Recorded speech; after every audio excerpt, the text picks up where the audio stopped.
Good evening, Ventura County and beyond, and welcome to California Lutheran University, the 2016 Ventura County High School Football All-Star Game, the 48th annual edition, live on vcstar.com. And just like that, we're ready for kickoff in this game brought to you by the Ventura Downtown Lions.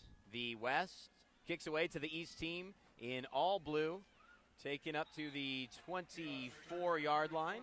And the blue-clad East will begin from there. To my right, clad in blue, is the one and only head coach of the Westlake Warriors, two-time CIF champion at Nordhoff, as well as a one-time champion at Trabuco Hills. He is Tony Henne. What's up, Coach? How you doing? Thanks for having me. Pleasure to have you with us. You've done a lot in football over the years at a lot of different levels. Have you ever been in the broadcast booth? I ever have. Well, good. Well, First time for everything. This is going to be a fun opportunity for us to work together. We have Joe Curley down on the sidelines, who we will hear from momentarily. David Schmucker, the starting quarterback from Oak Park. His head coach, Tim Kenny, is the head coach of this game. We have a fumble, and it looks like the West will take over on the first play. Gil Scott Jackson coughs it up, and the West takes over, Tony. Yeah, it looks like Joe Roldan came up with the recovery from Oxnard High. Good little strong safety.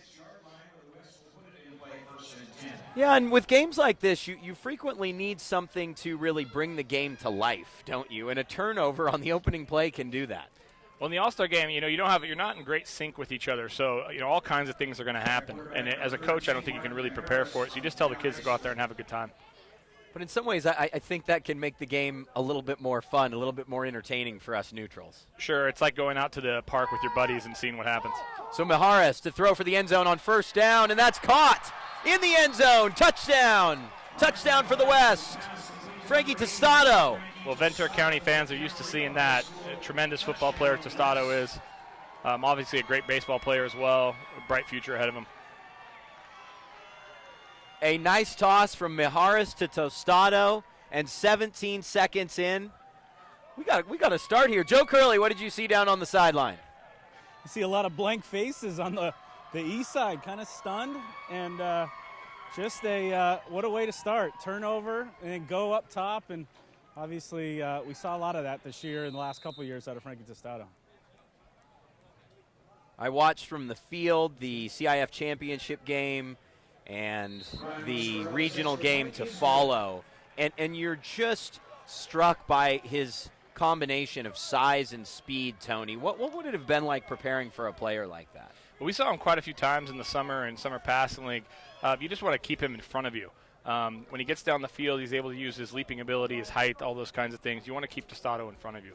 And what difficulties are created for a player like that, of that size, playing the corner position as well? Did it strike you as strange that he went both ways and thrived both ways? He's a big guy. That's tough to do at the corner spot. He really is. We scrimmaged them in the preseason scrimmage, and we had Theo Howard.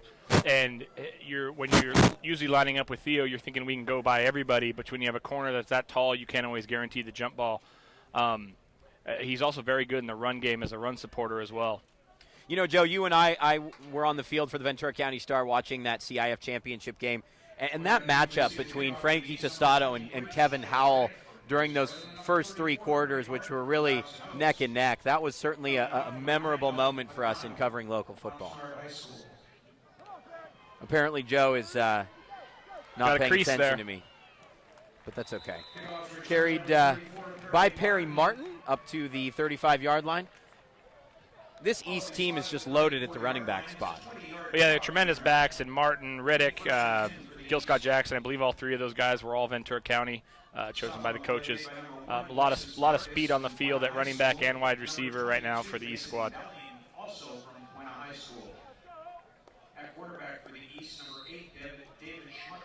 Schmucker continues as quarterback. Gil Scott Jackson is running back. Let's try this again, shall we? And Schmucker will keep. Schmucker gets up to the 41-yard line. You know, here on the VCS Preps Game of the Week, we covered Oak Park's final game of the season against the Oxnard Yellow Jackets, and that was the team you opened the year with, Tony.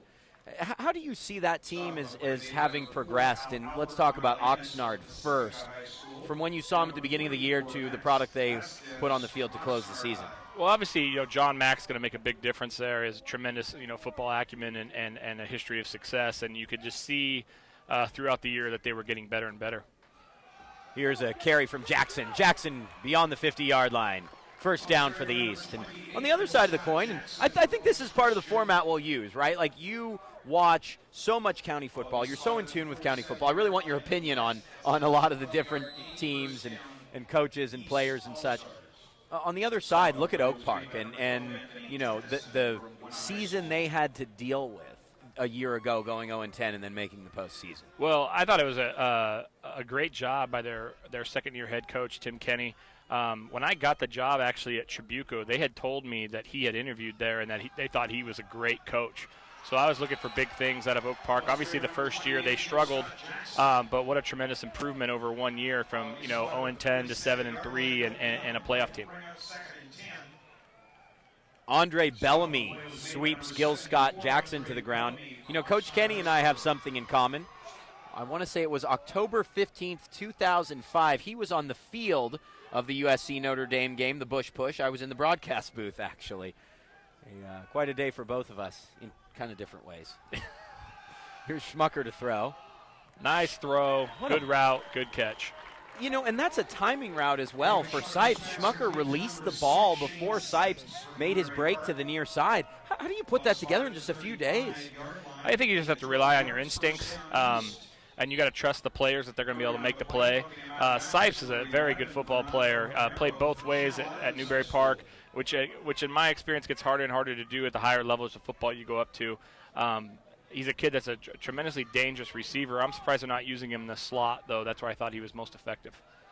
Well, we'll see if they move Sipes around. There's 3 wide receivers set to the far side. Sipes is the lone receiver near side. Schmucker will carry on his own, and he's knocked back and somewhat brutally by number 18, Joe Roldan, the Oxnard safety. Well, Roldan is making a case for defensive MVP right now with that hit and the fumble recovery earlier. Strong start for Oxnard defenders, it has to be said. It's got to help having a quarterback who is your quarterback when you're coaching a game like this, and that's the case on both sides. Sure, I'm sure they probably used him to initiate every rep in practice to demonstrate. I couldn't see you doing it any other way.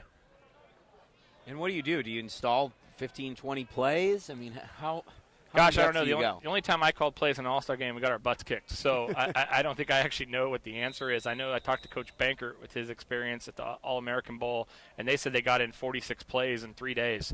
So I think it's just maybe the way you coach them, maybe the way you convey the information that's probably the most important. Trips far side. Schmucker with a late handoff to Gil Scott Jackson. Jackson sweeping wide to the right. He gets down to the 20. Inside the 10, first and goal for the East. And that's what so many opposing teams saw for Oaks Christian Lions. And, boy, they move the ball so quickly, the Lions. First and goal from the 7. One thing gets lost in the Oaks Christian is their execution. Obviously, they have phenomenal athletes, but their execution is incredible. And what do you mean by that? It's just crisp. We've coached against athletic teams over the years that are not very crisp, and they're bound to make a mistake, so you keep them in front of you. If you do that with Oaks Christian, they're just going to keep moving the ball because of their excellence of execution, as Bret Hart would say. I you're already going down that road. It was entertaining to watch Oaks Christian this year and watch you guys as well. I think 2 coaches from different backgrounds, obviously, different parts of the county for long periods of time. But I think you and Coach Bankert call the game in similar ways. You're basically right on the line of scrimmage, sending the signs in, calling the game yourself. It's a unique style that both of you possess. And neither one of us wear a headset. Yeah, exactly. We're one of the things that bothers me about wearing a headset on the sideline is that you get caught talking to just one guy. And as a head coach, there's just so many people that I think you have to talk to, your coordinators, your position coaches, your players. And I just don't think you have time to have somebody yapping in your ear. That's just my preference. I know the Coach Baker is so in tune with what he wants to do and what his game plan is. I think he's gone over it so many times in his head that he just doesn't need it. Nor you, apparently. 3rd and goal from the 5-yard line.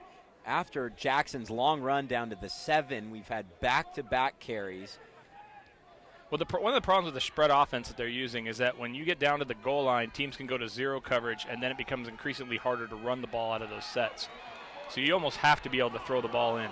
Schmucker tosses that one to Ryan Pench, the Royal wide receiver, but it's overthrown, and it looks like the East will take the points. Admirable. I think I'd go for it every time. Obviously, it's like Madden. I don't even know if I would select a kicker to be on the All-Star team, to be honest with you. Maybe just for kickoffs. Right. It's like Madden, right? Like you're just going to keep going for it. There's no reason to do otherwise. We're all here for fun. Nobody wants to watch a field goal. 7 minutes and 20 seconds to go. Do we have Joe Curley on the sideline? Joe, are you down there? Yeah, sorry, I was having some issues with my my ears, but I got you on now. And right. Obviously, it's a great response drive from the East.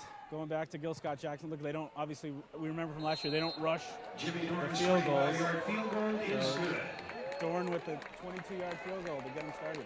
I thought a great job by the Oak Park staff is after Jackson had the fumble in the opening play, they went right back to him, got him right back involved. One thing that can happen in the All-Star game is the issues of playing time, and guys getting, if they have a bad play, they can't go back on the field and make it right away. So I thought that putting him right back out there was great. Absolutely. One of the hot-button questions is how you rotate quarterbacks, right? There were supposed to be 4 quarterbacks in this game for the West team, and so far Tim Gutierrez has only had to make a decision on one play. He went with his own starter, Buena Martin Mijares. The West is down to 3 signal callers for the remainder of the night. Jake Constantine not playing in the game. Jake committed to Boise State about 30 minutes before kickoff. Congratulations. I think we all know he wanted to play for a D1 school, that's for certain. And congratulations to Jake. But isn't that always one of the questions, right? Are you gonna rotate every drive? Are you going to rotate each quarter? And it looks like that, Joe, did that just trickle out of bounds right at about the 1? Went out of bounds at the 1. It took like it took a left turn. It looked like it was going to be a great kickoff, and it just went out of bounds. I did speak to Jack Willard down here, Camarillo's high school coach, about Jake committing, and he said obviously they knew all year that that's what he was capable of, and they expect big things. Expect him to be a great asset for Boise State going forward. It's a storyline we'll certainly talk about throughout the night. In relation to the quarterback position, what are your thoughts in terms of how to structure it? Well, if I could ever coach the All-Star game again, I think I would do a winners outs kind of deal because it just makes it competitive. So if you score, you stay on the field, maybe a max of 3 times in a row or something like that. Sure. And then if you go 3 and out or whatever, next guy up, and that keeps everybody, I think, involved in the game. I think when you go series or quarters, guys get bored, they get cold, and there's a great play right there by Brandon Shook. There you go. Brandon Shook, of course, the Westlake High School product, tosses Elijah Alexander to the ground. And that's a big loss and a nice little momentum swing for the East. Way to start the drive defensively after giving up a touchdown on their only defensive play. Sure, obviously an early key drive. You want to take the momentum that you just had.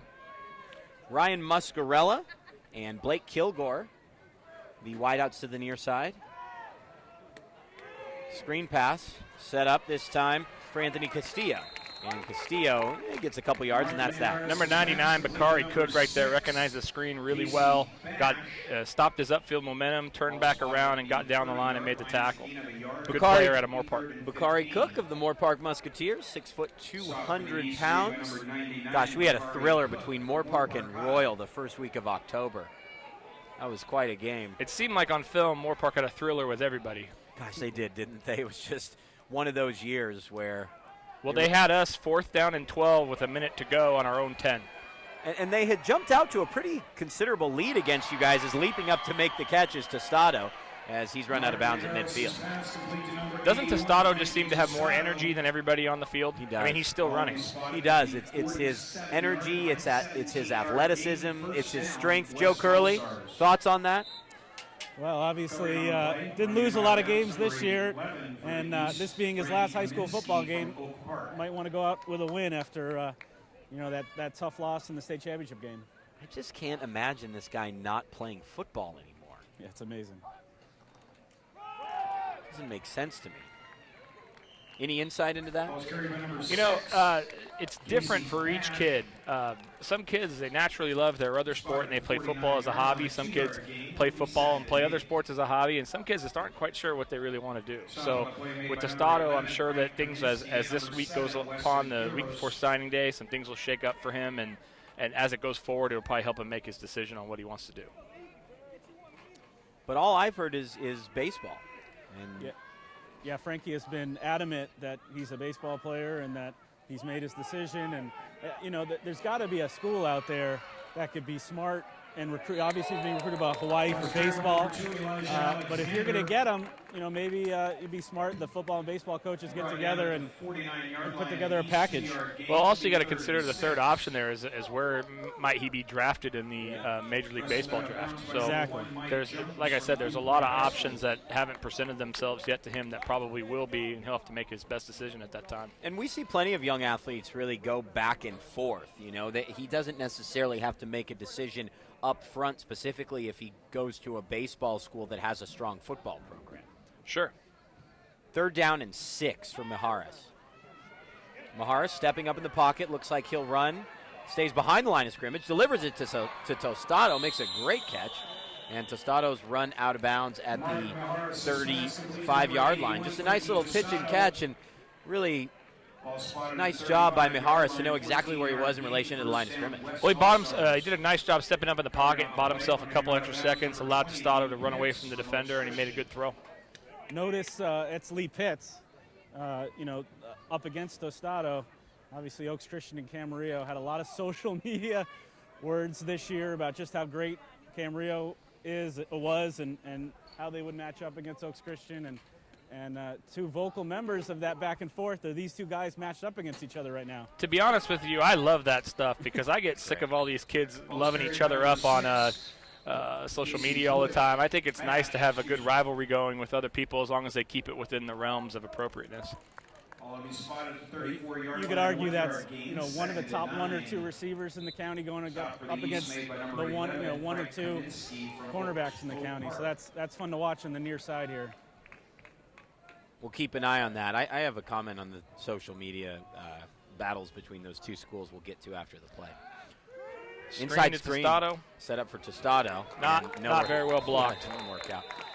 I remember in the 90s when heavyweight boxing was really in its heyday, at least for people our age, Tony. We didn't get to see necessarily the greats of the 70s. But there was a referee who officiated a lot of the big matches, a really short, maybe 5 foot tall, bald guy. Joe, do you know who I'm talking about? I feel like that's who Joe was with the Camarillo Oaks Christian social media fight. Are you talking about wrestling? No. He's one of the great boxing Was officials. it Richard Steele? No, I'll come up with the name What's his for name? I you. thought you were calling me Mean Gene Okerlund or something. No, but here they are sparring on Twitter, and Joe Curley is like the man in the middle, I feel. I got to learn to shut my mouth sometimes. Oh, nice cutback. Nice run from Mijares. Mijares inside the 5 and into the end zone. Touchdown for the West. Where did that come from? Martin Mijares just carving his way through the East defense. Well, he's having a heck of a game so far, obviously, with the touchdown throw and then obviously that touchdown run.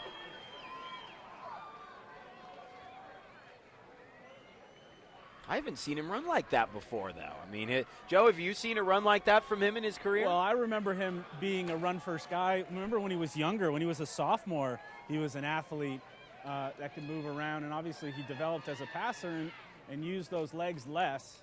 But that was pretty spectacular. What a first quarter from the 3-year Buena High starter.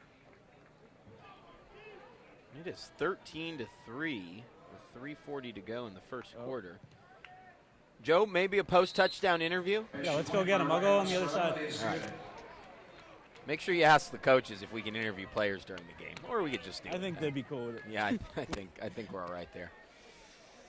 All right, so here we go. 3:40 to go, and I don't know. Could this be a one-sided game? These games don't seem to be so that frequently, but.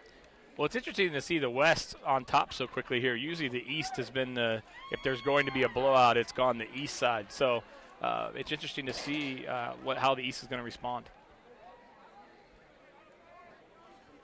Deep to receive the kickoff, number back to receive, Ezekiel Reddick and Perry Martin.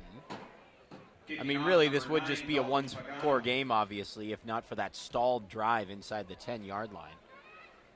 There's Perry Martin. He'll take it at the 18. Martin pointing his blockers out, tries to work out wide right beyond the 30, and he's tackled down at the 34-yard line. 1st and 10 for the East team. Didn't seem like he trusts the wedge there. I thought they had set it up pretty nicely inside, and he cut back outside. That's one of the problems you have, like I said before, where you're not in sync, and your execution's going to drop off a bit. Yeah, what components do you make a great kickoff returner? There has to be more, obviously, than just speed and escapability. I think a lot of it does come down to vision, and that's something that I think is difficult to teach more than likely. I saw a thing one time with Deion Sanders, and he was talking about kick returning, and what he said he actually used to do was attack the first defender almost head on and then make a move off that defender, so now he's into the lane and he has a chance to run by everybody as they come by him. Perry Martin has a bit of a lane. He picks up 9 yards. Trying to spot Joe Curley on the opposite sideline. Joe, you let us know when you're ready. How's that? I think I hear him down there trying to make some moves as a reporter.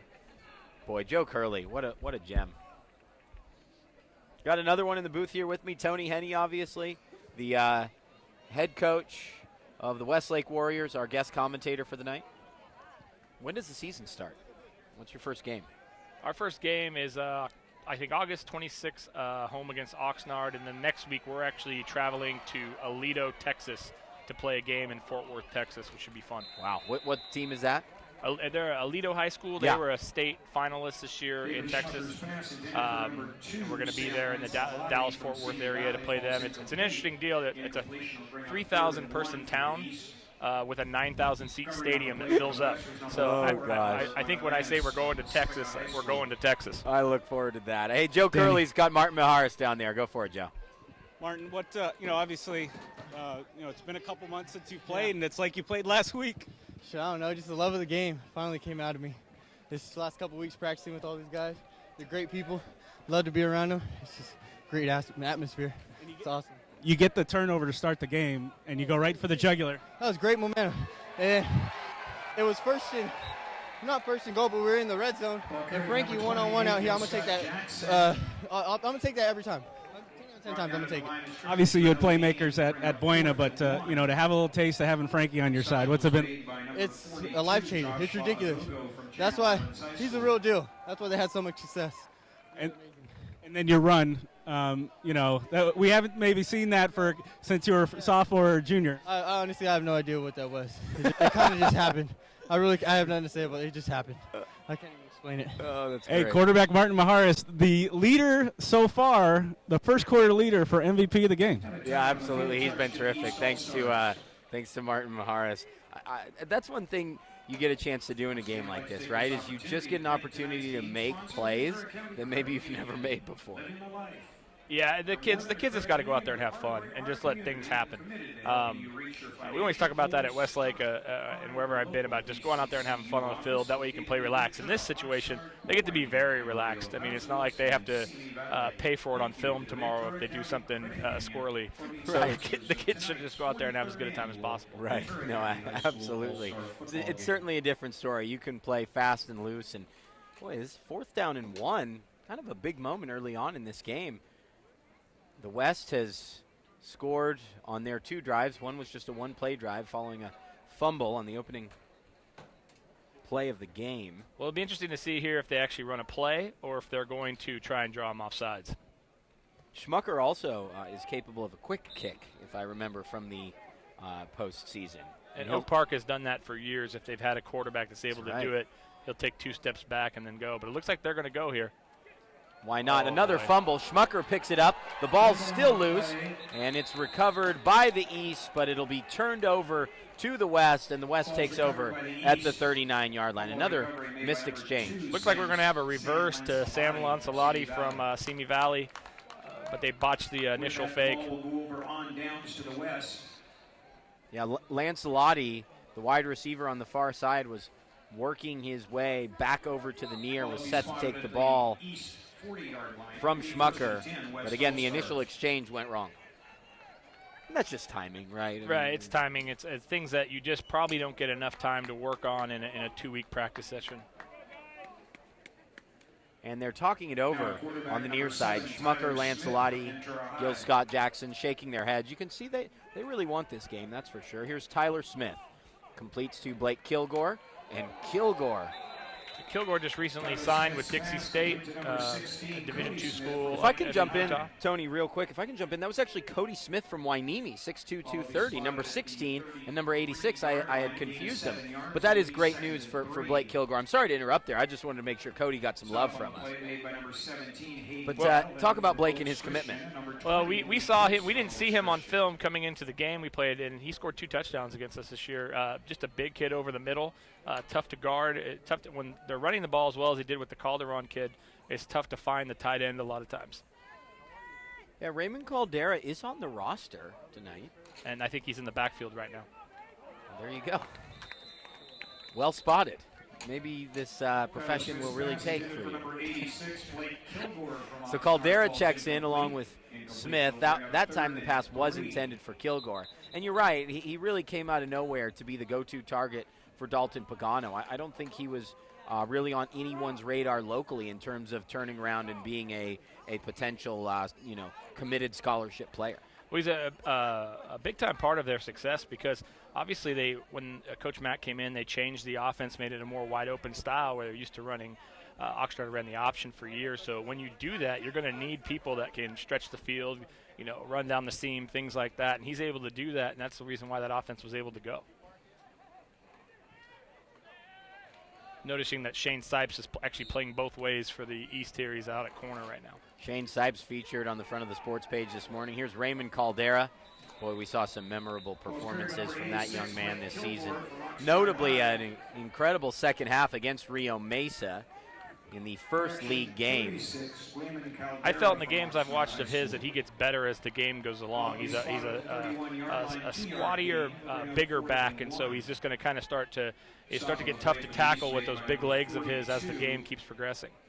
4th down and 1, and is that a physicality? Is it just his personal competitive spirit, or a combination of everything? Sure. We always talk about, everybody can probably hit on play 1. Who can hit on play 60?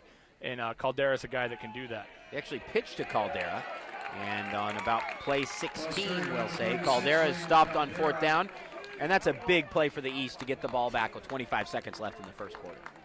Well, yes, it is, and it's obviously, it's great for us because it keeps the game entertaining. If they go score again and make it 21-3 in the first quarter, people get a little bit leery. 1st and 10 from the 31-yard line. Tanner Darling checks in. Now, he was basically everything for Simi Valley. He was their best runner, best thrower. Actually, I believe started off his career at Westlake High School. I'd heard good things about him when I came in about what a tremendous player he was, or still is. Nice delivery. Passes to Sipes, and Sipes can't make the catch there. We had the Simi Royal game this year, which is always one of the most fun games of the season. It was another great game between the two. And it was an ode to old school football fans in some ways, because you had both quarterbacks wearing number 22. I don't think that's something we'll probably ever see again. the ode to Doug Flutie. Exactly. Matt Shimbato. On the other side for Royal. 2nd and 10. Darling with the give to Zakel Riddick. Reddick gets up to the 35-yard line. I got to be honest, it's the first time I've seen Zakel Reddick play. We haven't had a Grace Brethren game. Saw him in the summer. He's a big kid. I list him here at I believe 6'2", 6'1", 205, or 5'11", 205, excuse me. He's a load. And what a tremendous season he had, and what a disappointment for the way Grace Brethren had to end their season. Yeah, that's really frustrating. Certainly for Grace, as they were going into a CIF championship game, but luckily for all of us, we get an opportunity to see some of those young men close out their career here tonight, specifically Reddick and Vukobradovic. Well, the first quarter is done. That went by in a flash. All right, you've been involved in these all-star games. If you were a head coach down on the field right now, what sort of adjustments would you make? I think at this time you're just trying to make sure that the rotations are going smoothly. You as a coach in this game, I think you're trying to make everybody happy.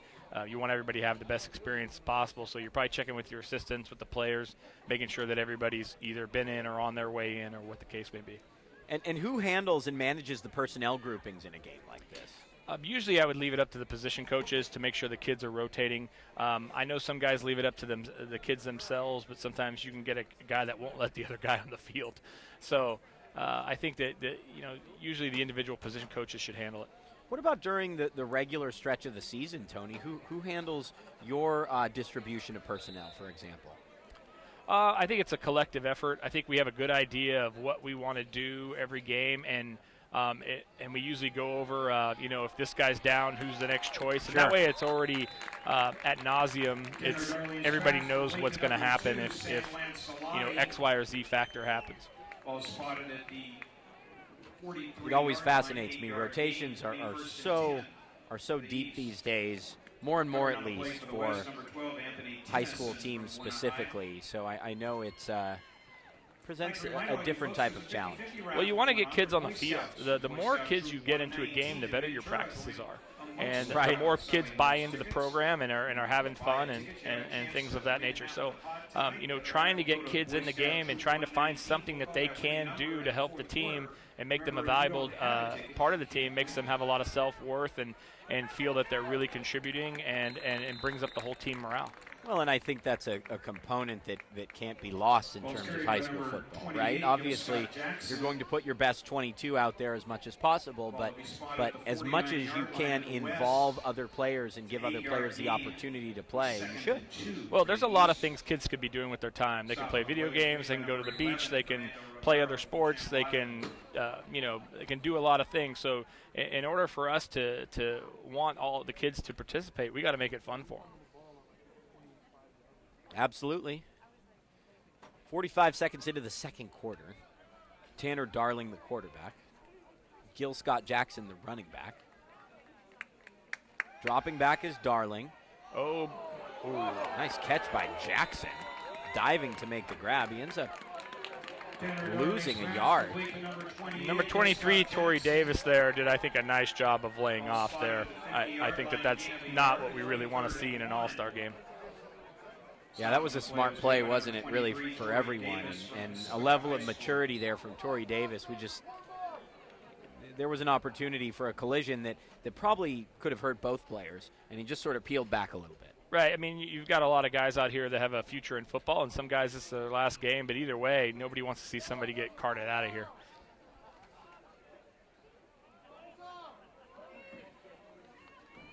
Of course, remember the all-star game 4 years ago at Ventura College, I want to say, that Ventura High kicker was injured in the game. Was that on the opening play? It was on the opening kickoff. Jake Lansky, is that correct? Nearly intercepted by number 22, Tanner Darling. Lee Pitts.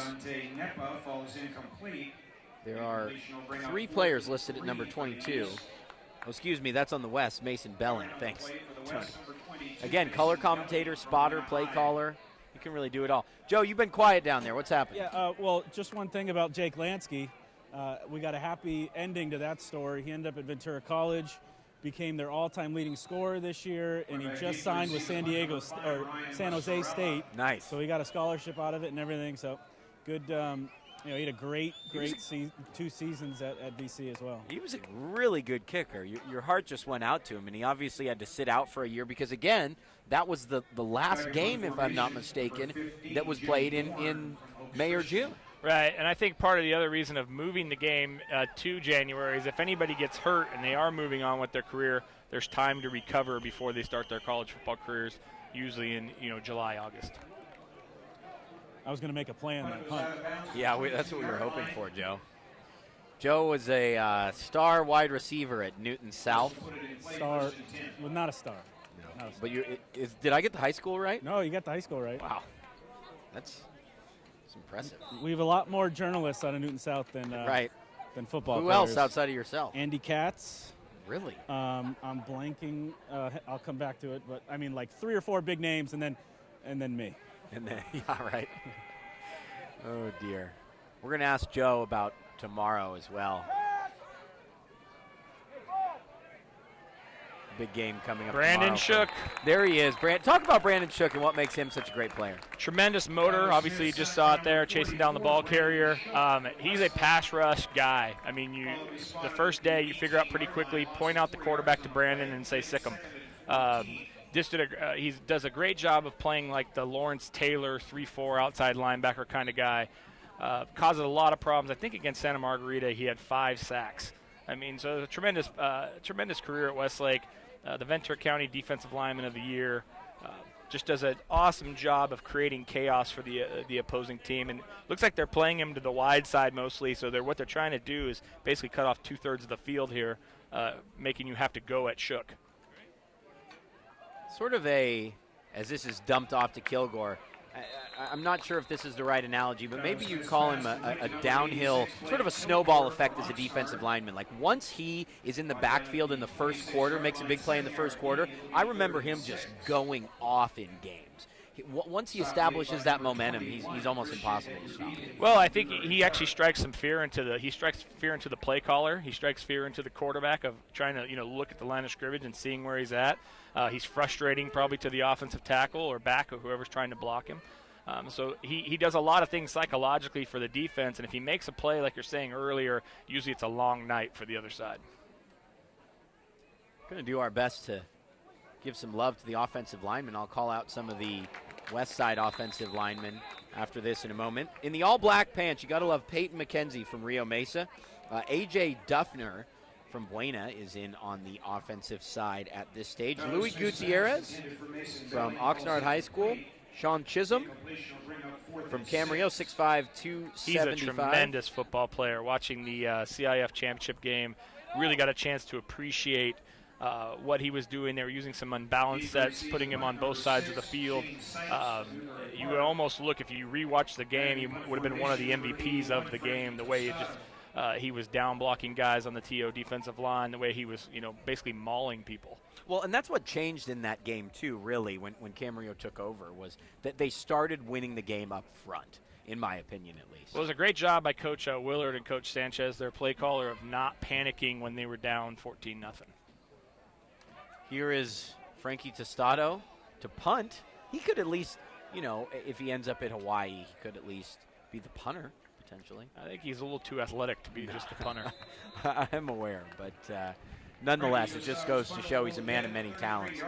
You use the term, obviously, in baseball, a 5-tool player. He's not that different here in the game of football, Joe. Well, he is a 5-tool player in baseball, which is why, why he's probably not going to be playing football going forward. I mean, when he got hurt as a junior at Ventura High, being tackled, making an interception, the baseball coach is blowing up my phone, just worried about how this big-time talent got hurt playing football. It was amazing. Gil Scott Jackson run down from behind. Wyatt Zambri. That was a familiar sight throughout the season. Talented Camarillo defensive It seems like end. every year in the All-Star game, there's a few Channel Islands kids that are out there just knocking the snot out of people and running around. And it seems to happen every season during the All-Star game, as the Channel Islands guys are really getting after it. That's tradition. Wyatt Zambri, who we should point out played cornerback, safety, linebacker, almost every position on the defensive side of the field during his career at Camarillo. Ended up with almost 20 sacks for a CIF championship team this year. Playing all those positions sounds like what Danny Page was like on the scout teams at Ventura High. Totally. There's that same reverse again, just running it to number 10 there. Yeah, this time it goes to Dante Nepa, a viewpoint sighting. Brought down at the 31-yard line. Joe, did I just hear you say whoa? Breaking news. Yeah. Dante Nepa, good size. We may need to hire a viewpoint reporter. 3rd down and 12. You know how my football career went, right, at Ventura High? Nobody I does. broke my actually. leg. I Lot of broke my pain. leg before the season started. did I was you? never actually active for a game. Didn't you get a ring though? No, I didn't make it. I didn't make it to varsity. Come on, let's be honest. I quit. I was a public address announcer by my junior year. Did you get an Orange Bowl ring? I would have had a Rose Bowl ring if our friend Vince Young didn't have a performance. When they would have to given that back anyway, right? No, Because of your buddy Reggie. no way! Everybody, Oh, what a play! Picked off. Going the other way for the West team is Muscarella. Ryan Muscarella. Boy, he made big plays all year long for Camarillo, and he does here again for the West All-Star team. But there's 10 Camarillo guys in this game, and obviously deservedly so. It's nice to see them making an impact. Tostado on the offensive side of the ball, Muscarella just now on the defensive side of the ball. He just has a nose for the football. Sorry, Joe, go ahead. I mean, just what a story he was in with their state championship run. Playmaker on both sides of the ball and on special teams. And one of my favorite aspects of covering that game up in Sacramento is the kid is playing in a state championship game against some team from outside Sacramento, Del Oro obviously, and his cousin, who's a long snapper on the other team, makes a tackle on him in the game. I mean, it's really? Yeah. The AJ Muscarella tackles Ryan Muscarella, and then they went to they had a family vacation right after that. So I'm sure he heard about Del Oro's victory for about 2 weeks when they were in New Zealand.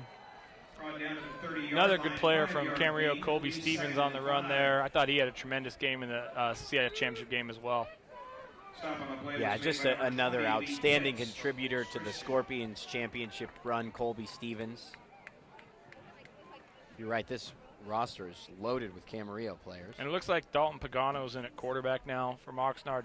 Interesting to see his progress going from an under center option guy to a shotgun spread quarterback. Tostado is with him on the near side. Pagano will run this on his own, and he gets around the edge and is hit out of bounds after a 3-yard gain. Westlake's Jake Montoya coming down the line there, making a nice tackle. Montoya's a special player. As a sophomore at Westlake, he was an all-county, I believe, an all-county player and was getting a lot of D1 interest and things like that. As a junior on the first play against Canyon High School, tore his ACL. Came back this year. We were a little bit loaded up front with the D-line. Sacrificed for the team, played offensive line. Won one of our major team awards at the banquet this year. A tremendous young man. Great story. Jake Montoya. 6'3", 235. Here is a handoff from Pagano to Caldera. And Caldera starting to show the load he is. I couldn't see the defender, but he hit the truck stick on that one. Yeah, he did, and he gets down to the 22-yard line. 5:15 to go here in the half. A lot of action on the opening 3 drives, and it seems to have slowed down a little bit here, but the West with an opportunity to take a commanding 21-3 lead, which, like you said, a little bit surprising to all of us. Well, as much as the game is set up for the offenses, there's usually rules about blitzing and how you have to align and things of that nature. Defenses usually are going to be way farther ahead than the offense, and I think that's starting to show itself right now. First and Green 10. again at Tostado. Great play. Yeah, tipped up in the air. Bakari Cook from Moore Park. Nice play from Cook. Cook's a tough kid. We had a tough time running the ball at him. Tim Lins does a fantastic job at Moore Park. Probably the best coaches in the history of Ventura County. His kids are very well prepared. Pagano gets the play from Coach Gutierrez, who's in bright Buena blue pants. Those are awesome. One thing that's interesting is both teams are huddling. I don't think I've seen a huddle in forever watching football right now. Yeah, just in general. 2nd and 10, Pagano, give. Caldera cuts back to the right side. Caldera still going, and he's finally tackled down at the 18-yard line. Nice tackle on the play by Hayden Galvin from Oaks Christian. What's really impressive about the run there is they're still able to gain 5 yards despite the fact that the box was completely loaded. I mean, the slot receivers were almost uncovered because everybody's up inside for the run. They're still able to gash them there on that play. Great cut by Caldera. Obviously, he's finishing runs really well. Just tremendous vision and so many yards after contact this season for Caldera. Tostado and Alexander will be set to the near side.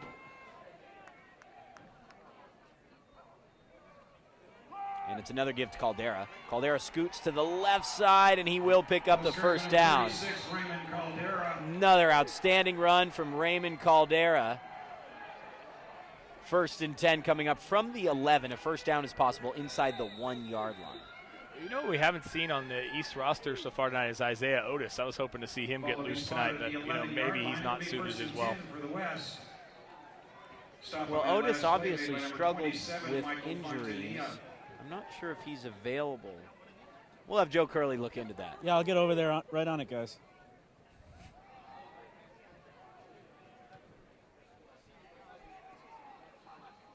Looked like there might have been a jump. Direct snap there to Caldera. They're just riding. It's like we're watching an Oxnard High football game right now. It is, and obviously Tim Gutierrez looks and says, "Hey, I have Caldera here. We're gonna ride this guy." Will be spotted at the 9-yard line, 2-yard gain. Will be 2nd and 8. Be interesting to see what's next for Initial contact that young made by man. number 17, Hayden Galvin from Oaks Christian. He obviously plays the game with a tremendous amount of heart, dedication. And they go right back to him again. Right back to him, a direct snap. And tackle in the backfield by Brandon Shook. Brandon Shook to make the play. Also in there to help is Richard Watkins from Newberry Park. I believe that's 2 tackles for loss and a sack by Shook. Just, to throw out some stats there. Yeah, but who's counting? Ruben Santillon in at offensive line for Ventura, as is Austin Litton, 6'1", 235 pounds.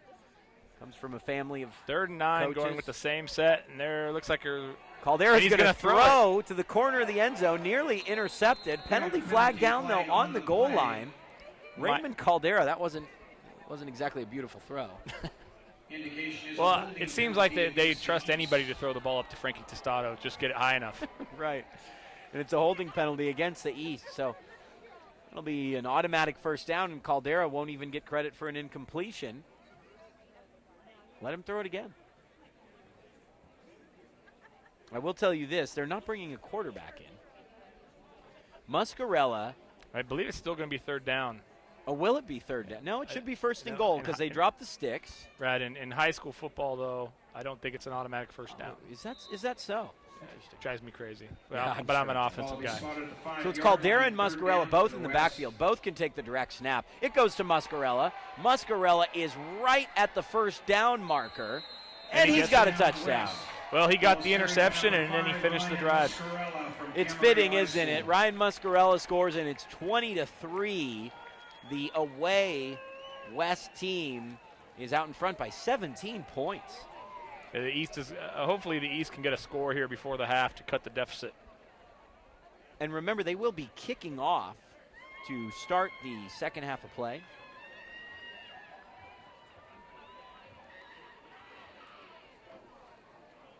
Joe has made his way over to the west sideline. We'll hear from Joe once he catches his breath. Maybe we'll even get an interview with the touchdown scorer potentially. Speaking of catching his breath, 21-3. Once again, a reminder, all The you West fans, team don't forget leads. to get your 50/50 tickets supporting Troop 119 of the Boy Scouts for Ventura.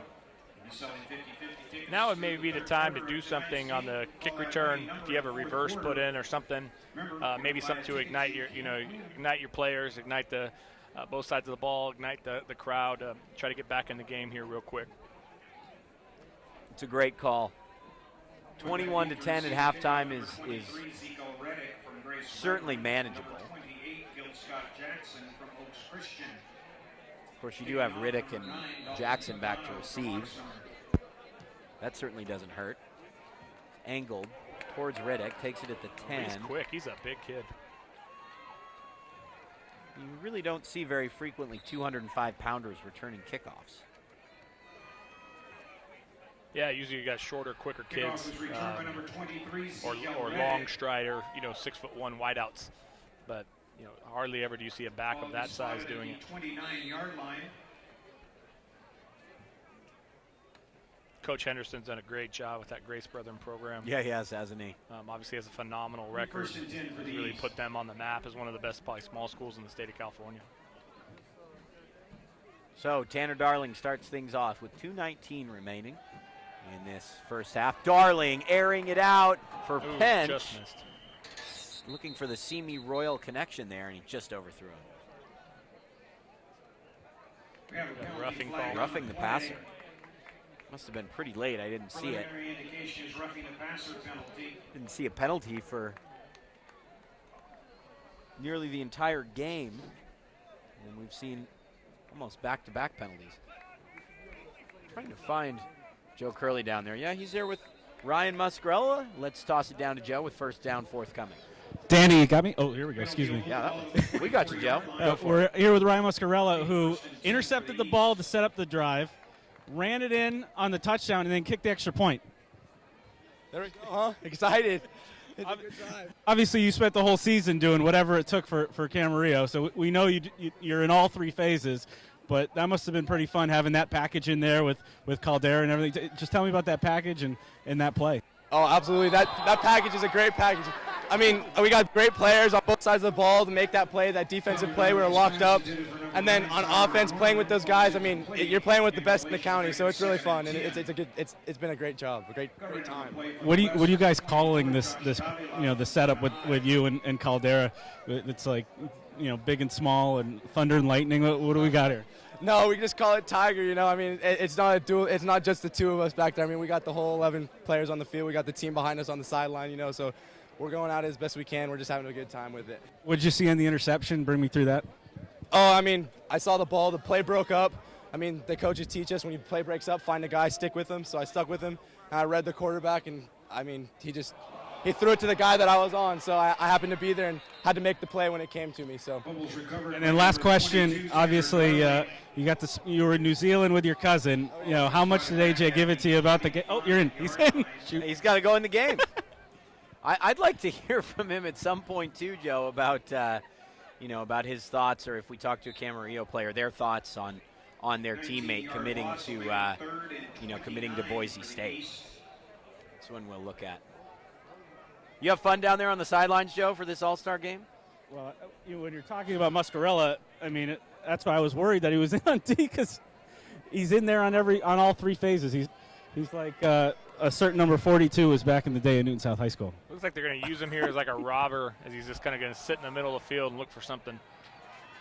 Well, after that long sack, they bring in the extra defensive back.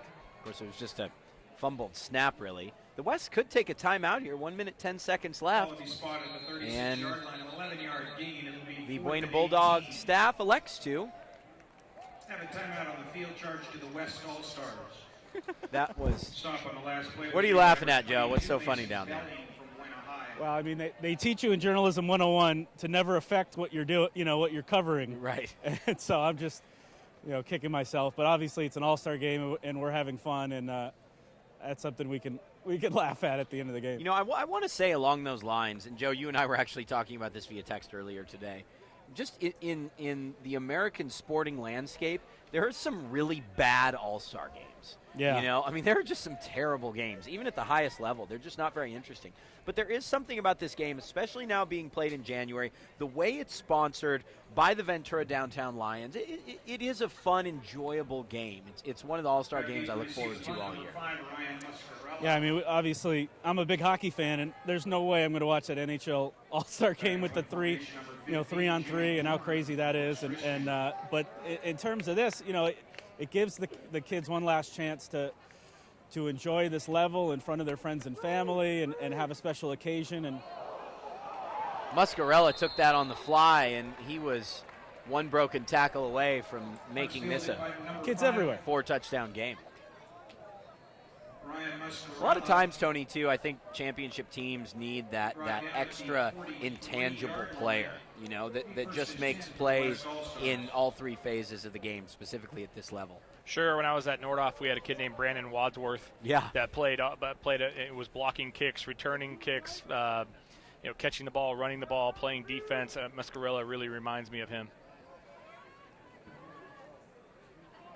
So were some great years at Nordhoff, weren't they? They were a lot of fun. Obviously, something I cherish deeply. Obviously, being an alum, and Nordhoff's very close to my heart, and always have an eye open to what they're doing, and extremely excited for Lance Wiggins to get that job and what he'll do with the future. And I guess a lot of the guys that coach with me and are coming back to the program. So awesome. Look for them, Nordhoff, to get back on track here pretty quick. Here's Pagano running for a first down, getting out of bounds at the 45-yard line. Now, not Cliff Farrar, right? You got to draw the line somewhere. Cliff Farrar staying with you in Westlake. Cliff Farrar is actually headed to Folsom. His grandkids all live in Folsom, and his son Brian, and so him and his wife's retiring as the secretary at Nordhoff, and she's legendary in her own right. She is Roxanne Farrar, and Cliff is heading up to Folsom. He says he's going to try and do some assistant coaching up there and coach the grandkids and whatever sports they're playing, and so he's excited. That is too great. You'll miss him certainly. He's been he's been an important part of your coach. I can't say coaching tree, obviously, but of the team you've put together of coaches over the years. Well, sure. A lot of what I learned about coaching and life was from Cliff Farrar. So obviously excited for him to get to do what he wants to do. And tonight I think it's really cool that the county coaches have awarded him the walk-on coach of the year. Obviously he wasn't a walk-on for a long time, but this year he was living in Ojai, the East End, and driving an hour to Westlake every day and an hour back, and with a full commitment to helping me get the Westlake program started in the way I wanted to, and so couldn't thank him enough. Pagano looks to set up a screen for Castillo, and another penalty flag, roughing the passer. So 2 timeouts left, and the West will have the ball at the 30-yard line. Yeah, bad penalty there by Brandon Shook, a little bit late. That's going to cost them. It's going to put the West in scoring range. So difficult to pull back your momentum in some cases, obviously, but Shook just playing a little bit late after the ball was released and the penalty is assessed. With Brandon, you have to live with that a little bit because you don't want him to stop. So you don't want that to happen, obviously, what just happened either, but you've got to give him some leeway in the fact that he's such a motor guy all the time. Here's Pagano throwing intercepted. Coming back the other way for the East is... I think that's Pitts wearing 20. Yeah, Lee Pitts. And with just 10 seconds left, that will likely take us to halftime. I don't know, maybe toss it down the field. Maybe a fake take the knee throw down the field play here. It'd be fun to watch. I love the fake kneel. Was it Dan Marino? Yep. I don't think it worked though, did it? It did. It did. I think that was fake spike.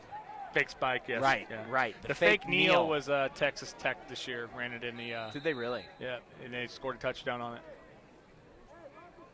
They were a lot of fun to watch. Their defense was legitimately one of the worst I've ever seen in major college. I don't think their defense could stop anybody in Ventura County from moving the football. Seriously, it was pretty ridiculous. Timeout on the field.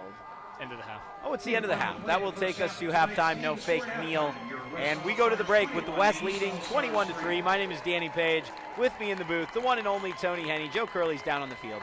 We'll be back in the second half of the Ventura Downtown Lions High School Football All-Star Game on VCStar.com. Oh, for a second.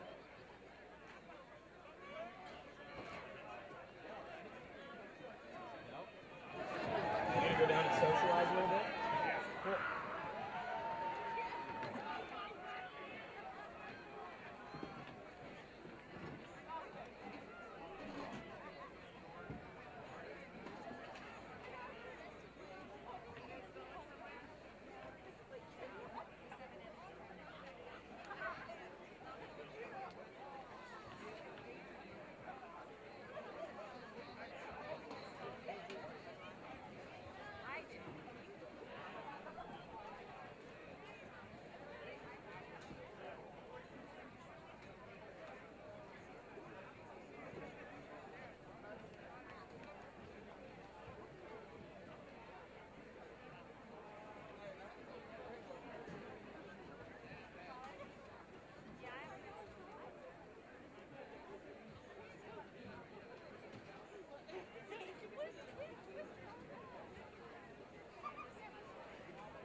we get all the coaching staffs to line up down here on the 50-yard line, please?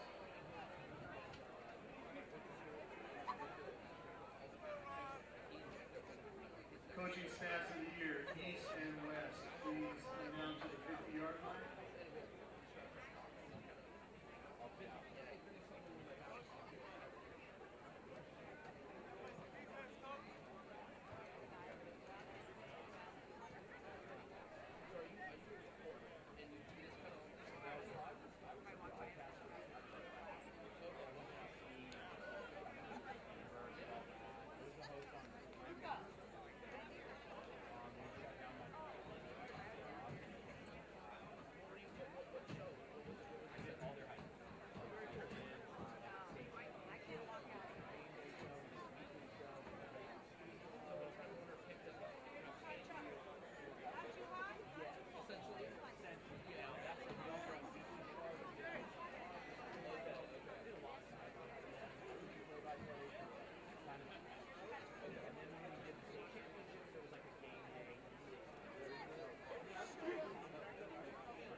Good evening, ladies and gentlemen.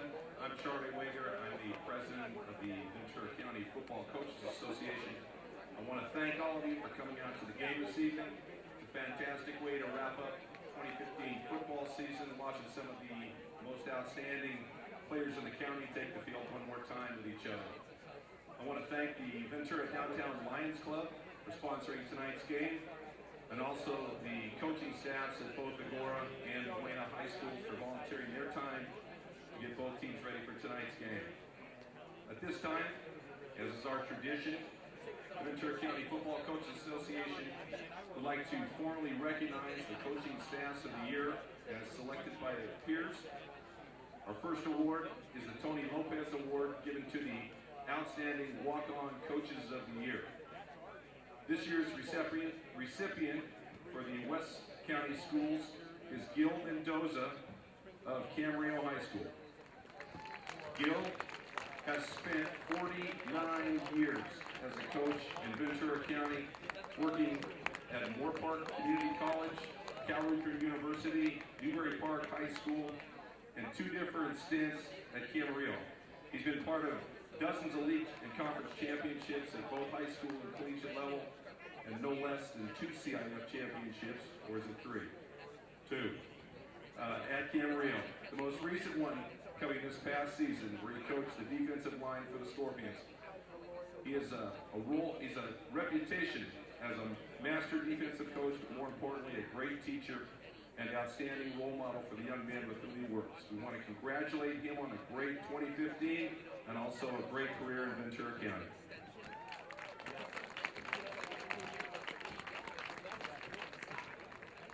This year's recipient for the East County Schools is Cliff Farrar of Westlake High School. Cliff's been a long-time fixture in the Ventura County coaching community.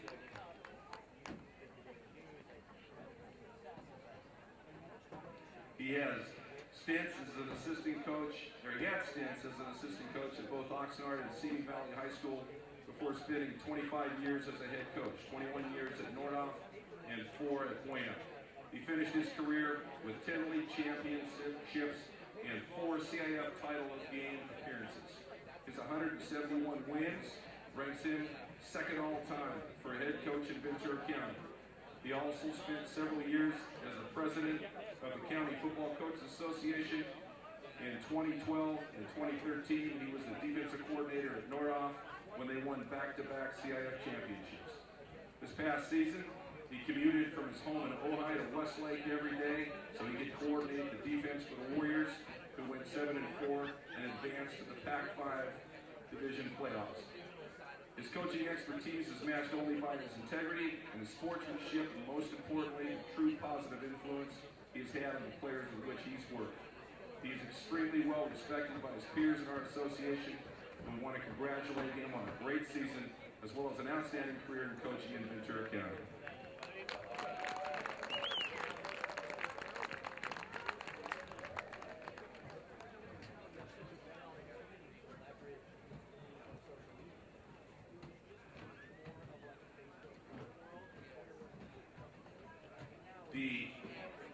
East County Freshman Staff of the Year goes to Marmoni League champion Oaks Christian School with a 9-0 record. They're led by head coach Ellis Green. His assistants are Mark Dutcher, Nick Corso, Peter Matthews, and Ryan Metz.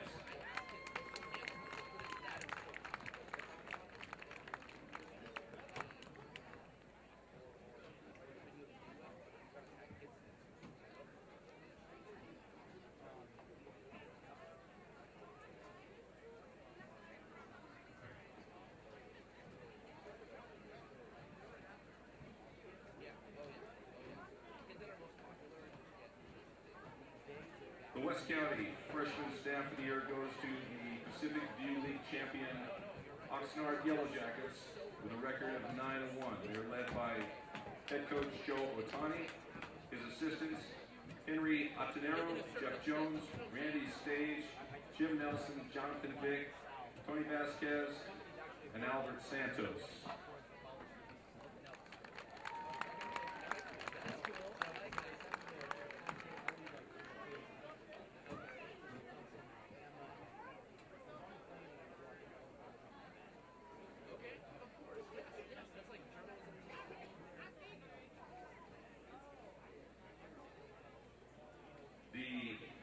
East County JV Staff of the Year goes to the Canyon League champion Agora Chargers with a record of 10-0. They are led by head coach Tyler Staley, assistant coaches Jordan Arias, Frankie Anaya, Dave Budinger, Denny Donadio, John Yu, David Gold, Zane Monitz, Brad Porter, Sean Ryan, Larry Violet, Charlie Wager, and Eric Wells.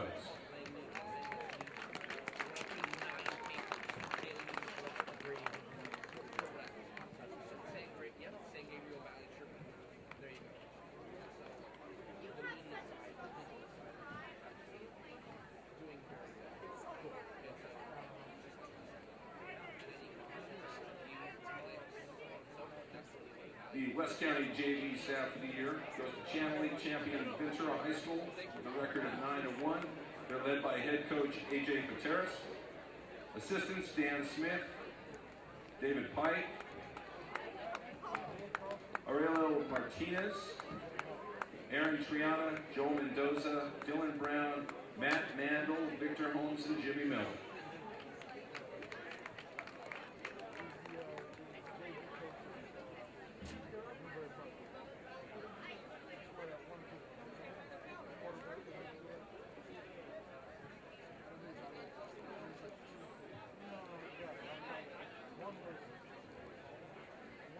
The East County Varsity Staff of the Year goes to Thousand Oaks High School with a record of 11-3. They had an outstanding season with an exciting playoff run that ended with them playing in the second CIF title game in school history. They're led by head coach Mike Lyman, assistants Jason Brown, Chris Casillas, AJ Burnham, Sean Johnson, Tom Flavin, Jeff McCann, Connor Cheney, Ryan Dyer, Steve Wirtz, and the other Jason Brown.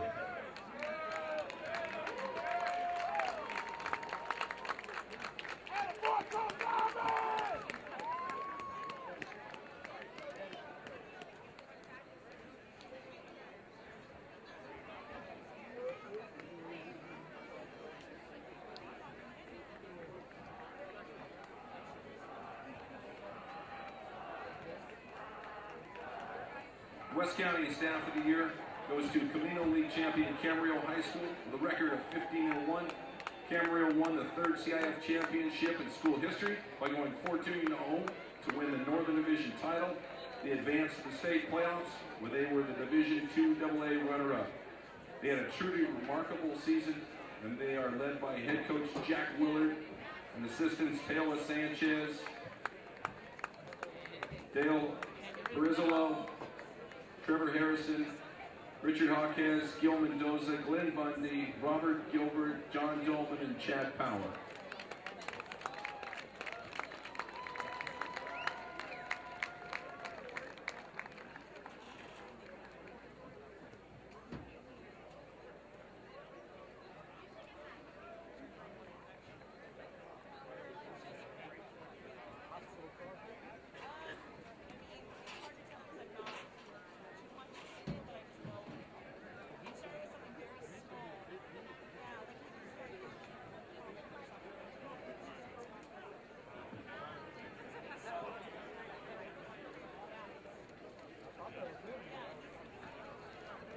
The association would also like to give special recognition to 3 Ventura County coaches who are stepping down after long careers at their respective school. First, we would like to recognize Royal High School head coach Kevin Fly for 25 outstanding seasons at Royal High School, the last 7 as the head coach. Kevin's teams were always well prepared, physical, tough, and extremely competitive. In his 25 years at Royal, the Highlanders won 2 Marmoni League championships and appeared in the CIF playoff 9 times. He's been a strong supporter of our county association and, most importantly, an outstanding role model of integrity and sportsmanship in the lives of the young people in his program. We want to thank and congratulate him for a job well done and wish him the very best in his future. Secondly, we want to recognize Newbury Park head coach Gary Fabricas for 32 outstanding seasons at Newbury Park. Last 8 as the head coach. Gary was a pioneer in offensive football who began running the spread offense 45 years ago when the rest of us were still lining up in the I formation and running off tackle. During his 32 years at Newbury, Panthers won 7 league championships, appeared in the CIF playoff 20 times, played in 3 CIF title games, and winning the CIF championship in 1993. However, his biggest contribution was the outstanding example of sportsmanship and class he always exhibited, and the very positive influence he's had in the lives of his players. I want to thank him and congratulate him on an outstanding career and wish him the best.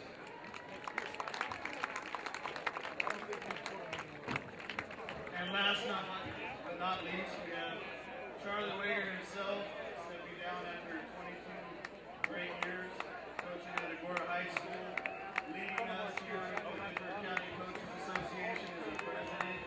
Been a great influence, wonderful man to work with, and I hope he has a turn around the golf course.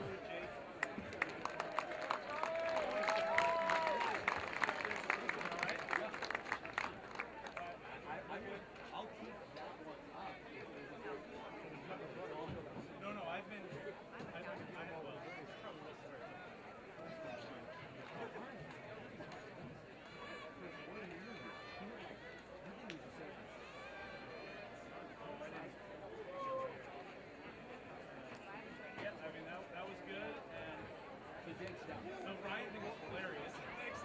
As I asked him, are you going to be on defense on this series? He goes, no, I'm on the next series. But I guess in their nickel or their dime, he's in there. But we'll get Jake, and I want to get out there at some point from the back. So, you know, especially if like you know your scores again is a third. Once again, we'd like to remind you fans, don't forget to get your 50-50 tickets. These sold by Boy Scout Troop 119 from Ventura. And buy those 50-50 tickets throughout the third quarter of tonight's game. We'll call the winning number in the guard at the beginning of the 4th period. I'd also like to take this opportunity to thank the folks at Paradise Chevrolet for being a sponsor of tonight's game. The #1 dealer in the Tri-Counties. They're located at 6350 Leland Joe. Street in Ventura, California. Paradise Chevrolet. Over 400 vehicles to choose from. And real estate by Norm. Norm Daniel, supporter of the Ventura County Coaches All-Star football game. Norm sells homes like yours fast. Get a hold of Norm Daniels at 653-6676.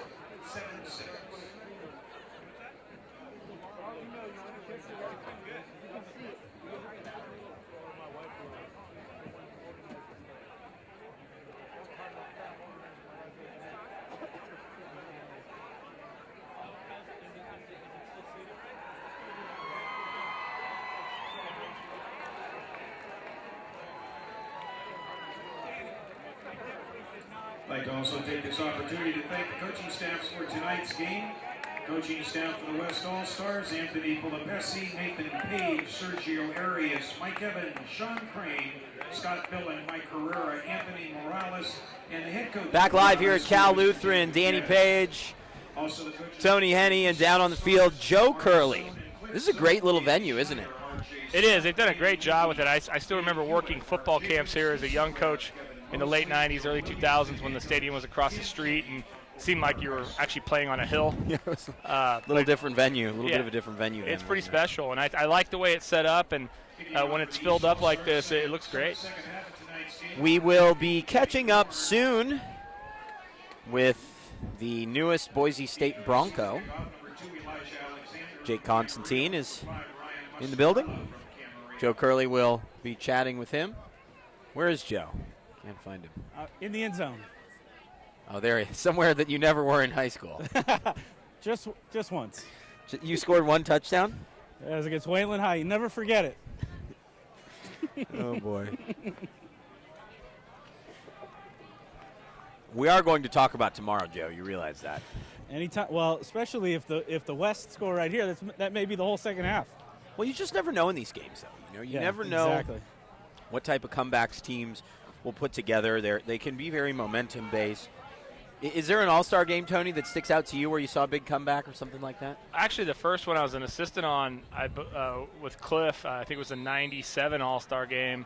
We were down 30, but they have that rule in the all-star game that if you score, you get the ball back, and eventually we were down by 8 and made it interesting at the end. What the East needs to do right now is basically just take it one play at a time, concentrate on something small like just getting the ball back right now. Yeah, you just have to take it one step at a time, really, don't you? You got to give yourself attainable goals. If you say we need to, come back and, make up 18 points right away, well, you can't do that. So you've got to set something really small. What we got to do right now, defense, is go out and get a stop, and then we go from there. Certainly, how the half needs to start. It is 21-3 in favor of the West All-Stars. They scored on their first play, the second play of the game. And in at quarterback, there is a quarterback, by the way.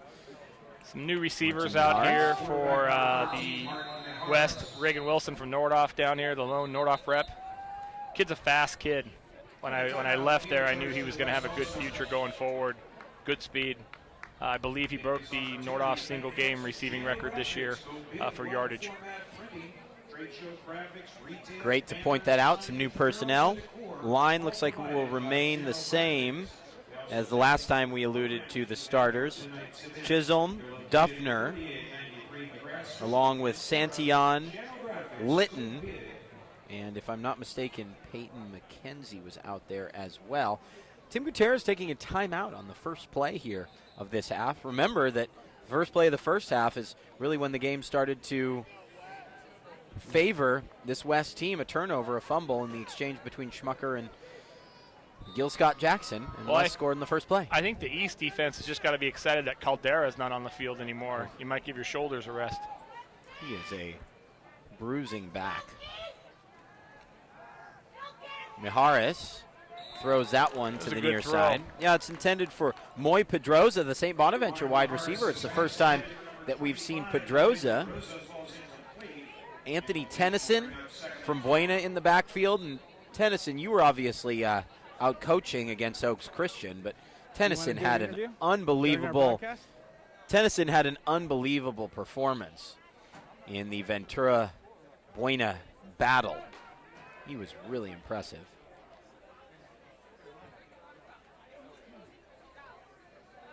And now Mijares changing things up. It's not easy to audible, is it, in this game? I think the audible was you go over there. Mijares has it knocked down at the line of scrimmage. Martin Mijares' pass batted down at the line of scrimmage by number 79-8, Omar Valdivia from Fillmore High School. We'll give credit on the knockdown to Omar Valdivia from Fillmore. First time we've called one of the flashes. Rick Ruffinelli and his outstanding team, by the way. The St. Bonaventure Public Address and Ventura College Public Address team are up in the booth. Steve Whitaker as well. Not sure if Mike Ross goes in there. They're the three musketeers of West Ventura County sports. Here's Mijares. Mijares scrambling, gets away to the 35, and he gets another first down. Run out of bounds. But Martin Mijares, fleet of foot as he picks up a first down. One thing that the East defense is struggling with is angles to the ball. right now. That's something that usually comes with some time and some practice during camp and things like that. Probably not something that they're practicing a ton of in the All-Star game. So some of the angles they're taking to the football aren't very good, and Maharis has taken advantage of it a few times now. First and 10 from the 42. Maharis pitches left side. Here's Tennyson. Tennyson with a nice little cutback, and he works his way up to the 46-yard line. Christian Aggerbeatty making that play from Newbury Park, a kid that just did so many things for their defense. Plays outside linebacker, plays a stack backer, played safety, played free safety, played a rover kind of deal. I mean, you really just used him everywhere. He was always kind of tough to account for of where he was going to be. 2nd and 5.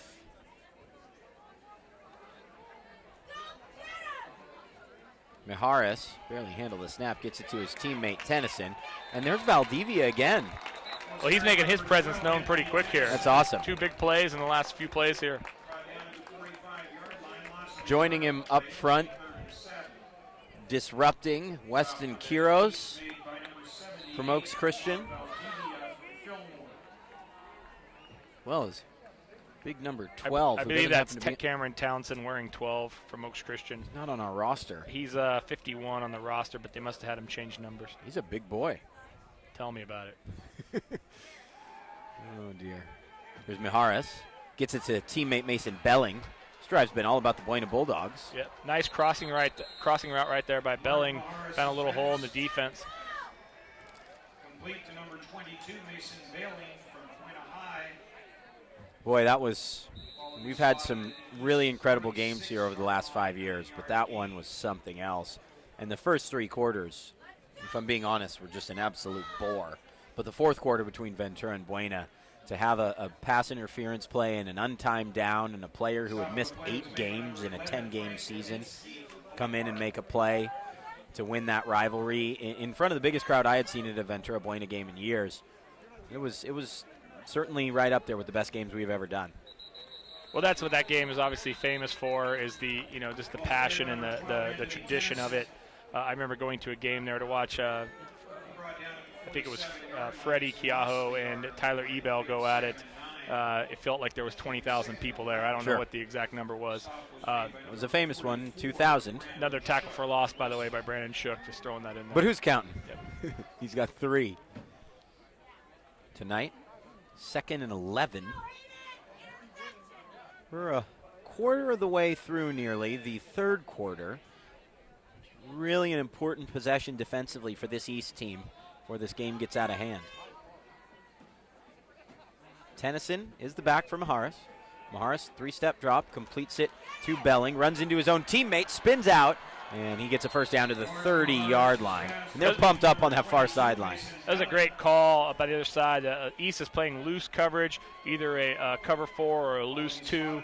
Double slant's one of the best plays you can run to get that because the hole it creates from the inside slanter, Belling on the outside making the catch.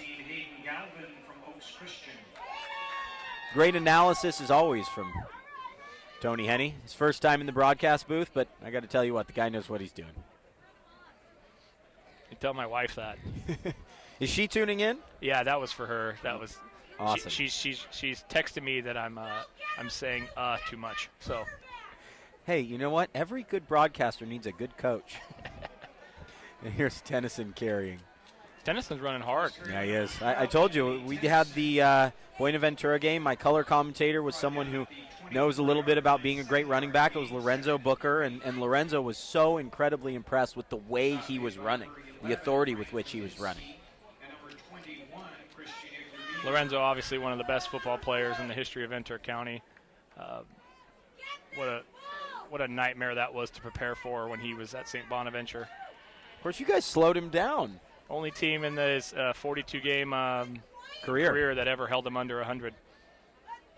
He actually would bring that up. I tell him that every time I see him. So. He brought it up pretty frequently, to be honest with you. Maharis. Might have got too greedy there. Throwing for Pedroza. It's a jump ball, and that's picked off. Intercepted in the end zone. Mike Jones from Viewpoint. Another Viewpoint sighting. Nice pick from Jones. He just pulls it away from Pedroza. Small schools doing the job for the East on that drive. The couple plays by Valdivia from Fillmore, and then Jones there with the interception. Nice play from Jones. 1st and 10 for the East, and they have some life, but they've got to get something going here, Tony. Yeah, hopefully they found something just from their guys up in the booth, and we're able to get that they're able to get something rolling here right away. All right, Joe Curley is. Well, he's always rolling, man. There's no way to stop Joe Curley. Well, one thing they've already done is they've got Martin and Jackson in the game together now. Interesting. So we'll see if they're going to use that fly sweep action a lot. Let's toss it down to Joe. He's with Jay Constantine, Joe. All right, we got to observe a very special moment because apparently Frankie Tostado was the last person in Ventura County to find out that Jay Constantine is committed to Boise State. So just what was the, obviously, Jake, welcome. You would have been in uniform tonight. Instead, you're officially a Division I quarterback. How does it feel, and just how did it feel to tell your teammates like that? I mean, first of all, I'm very humbled and blessed to even get the opportunity to play D1 football, especially at a great program like Boise State. And just being able to tell my teammates is a great feeling because they all know the grind we all went through. Oh, touchdown. Yep. Later, Gil Scott Jackson. One and done for Jackson. 70-yard score. Game on. Just a normal zone play there, but he hit the crease. Just like he's done all season, he accelerated away from everybody. Wow, an impressive run. And the East is back in this thing. It's 21-9. Let's send it back down to Joe Curley. So obviously, just a storybook year for you guys. Ventura County Star Offensive Player of the Year, every other award, to have, a 3-year career you did and to cap it in the way that you did in front of your fans and in front of your school and all your friends. Just what, it's been now a month since you guys played. Just put a cap on this season. I mean, it was great to just have the opportunity once again, to just be able to play Division I football. I mean, it was always been a dream of mine. Boise State's definitely been my top 3 school since I was a little kid. So, I mean, I was pretty pumped right when I found out that they were going to offer me. I told them I'd commit right away. So, I mean, I'm just humbled and I'm excited to get out there. That was like one of the biggest mysteries of the year was when, who was going to be first to offer Jay Constantine and when it was going to happen. Camarillo ends up being the highest scoring team in Ventura County history, most yards, most everything, most wins, and the first team to play 16 games in a season. Which coaches came down to visit you and how did they act for? Coach Taylor, their player personnel coach, came out. We've been talking here and there for like the last 2 weeks, and then their QB recently decommitted, so they hit me up on the phone really quick after that. So they called. They actually sent out Coach Tharp last night, but his flights got delayed, so I ended up seeing him today. And Coach Tharp kind of was in my position as a football player and a quarterback, so he was kind of underrated. And he knew where I was coming from, so he was really pulling for me. And the head coach, he was talking to the head coach all day, and then the head coach ended up calling me and offering me, and I told him I'd commit, so that's how it kind of all went down. Hey, Joe, I have a question for Jake. It's just there are obviously so many memories from what took place throughout the season. Are there any moments that maybe we didn't observe that were really special moments from this year? That moment, I guess, right there, that was it. I mean, that was so surreal, and it was. I kind of didn't really see it coming. I didn't really know how to react at first, so, I mean, that was kind of the big moment that no one really got to experience with me. Are you going to still play baseball? Yeah, I'm definitely going to play baseball. Just, have some fun out there with my friends I've been playing with for a long time, and it'll be a good year for that, too. Danny, Jake Constantine goes from navy blue to royal blue, or we'll call it Nordhoff blue. We'll call it Bronco blue. It's kind of a Westlake blue. It's going to look very Westlake-ish. Yeah, it's kind of a Westlake blue, says Tony Henny. Oh, good stuff.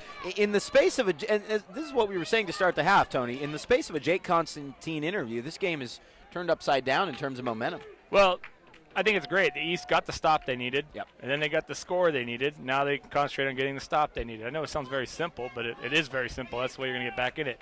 And Valdivia with another play in the backfield there. Ever since he's come in the game for the East defense, they've been controlling things. Motion man is Alexander. They'll fake the give to Alexander. Maharis now looking to throw for Tostado. Flush running right. Now spins back to the near side. He's just going to put it up in the air. Why not for Frankie? Guess who? And it goes through the hands of Frankie. It looked like it could have been picked off by Lee Pitts even. And a long third down on the way. Well, he did a great job buying himself some time, and I actually thought Tostado was going to come up with that just on the trajectory of the ball, but it looked like it was just a little high. In that kind of situation, he's probably looking, where is Frankie? Put it up. What's that process like as a head coach when one of your players gets that first big offer? Oh, it's really great. Just, being around some of the kids over the years, when they're just, their shoulders go back a little bit because they got so much pride, but at the same time, you see them so relieved. And I'm sure Jake is breathing better now than he was yesterday. It's a great program. Raymond Caldera beyond Valdivia the 30. just a little too far upfield that time, and Caldera able to capitalize on it. Jake Ramirez from Royal makes the tackle, and they're going to have to punt. Would you look at this? This could be a 4-point game in the blink of an eye. Clock continues to run, though. 5 minutes and 20 seconds remaining. Plenty of time here. The East, what they want to do is make sure they get the punt caught and then get back on the field. And, going back to Jackson's touchdown run, I had heard some college recruiters that had come through our place say that they didn't think he was fast enough. Well, he looked plenty fast on that play. Wow. That's not something that I've necessarily heard before. 5'11", 190 pounds, too. Gil Scott Jackson.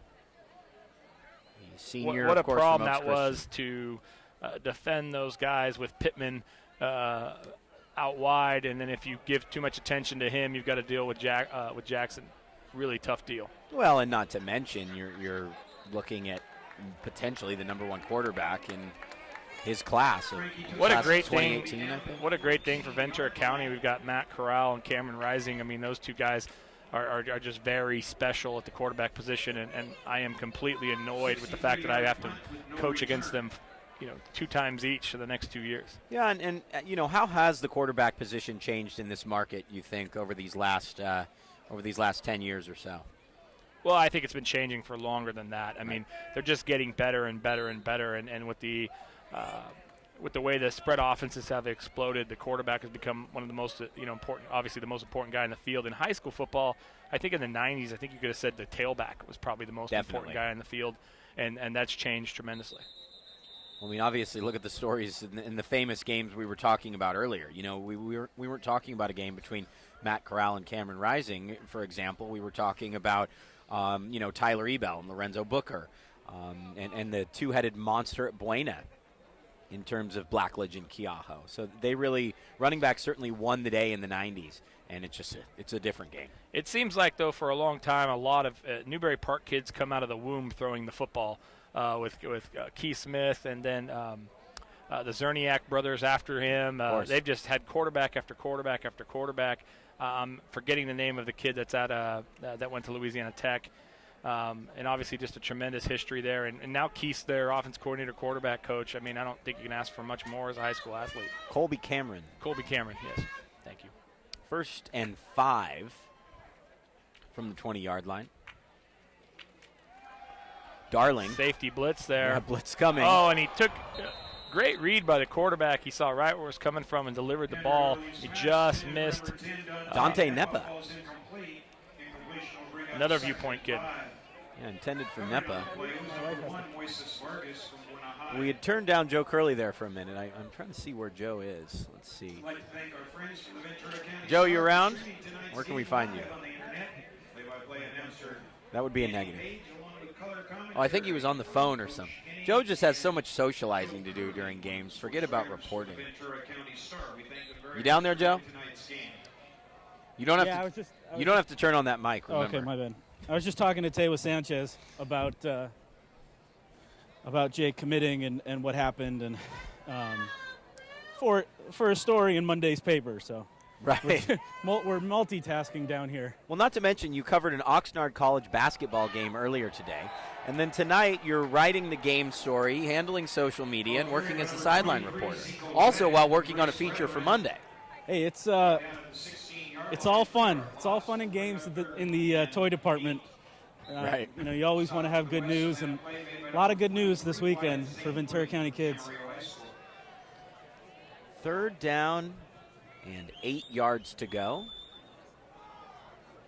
Darling, there you go. There's one of those pesky huddles again.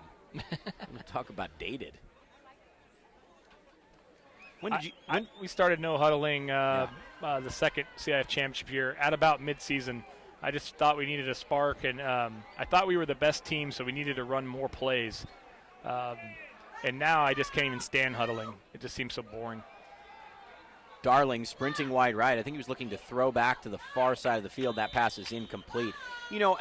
Again, in my time at USC, for example, I was, the student broadcaster for the Trojans during a national championship win, obviously. But there are games in a championship season, like I think back to, that can spoil that run. And I think back for SC, the game against Aaron Rodgers. When Rodgers completes 23 straight, and you think, man, that season could have been a disaster if they lost that game. And for you guys, one game I thought about that you just seem to have more heart and make the right plays at the right moments. Maybe you weren't the best team on the day. Was that Bishop Diego semifinal? Do you ever look at that and say, man, this could have really gone another direction? We played Bishop Diego 3 times in a 2-year span, and it seemed like the team that had played the best never won the game for some reason. Yeah, no, definitely. Hey, we've got Joe Curley with Gil Scott Jackson. I want to talk to you about that a little bit more, because that Bishop Diego game is another one I will never forget as Muscarella calls for a fair catch. Danny, we're here with maybe the best running back in Ventura County. Certainly showed it on that 79-yard run. You've had a lot of long touchdown runs in your Oaks Christian career.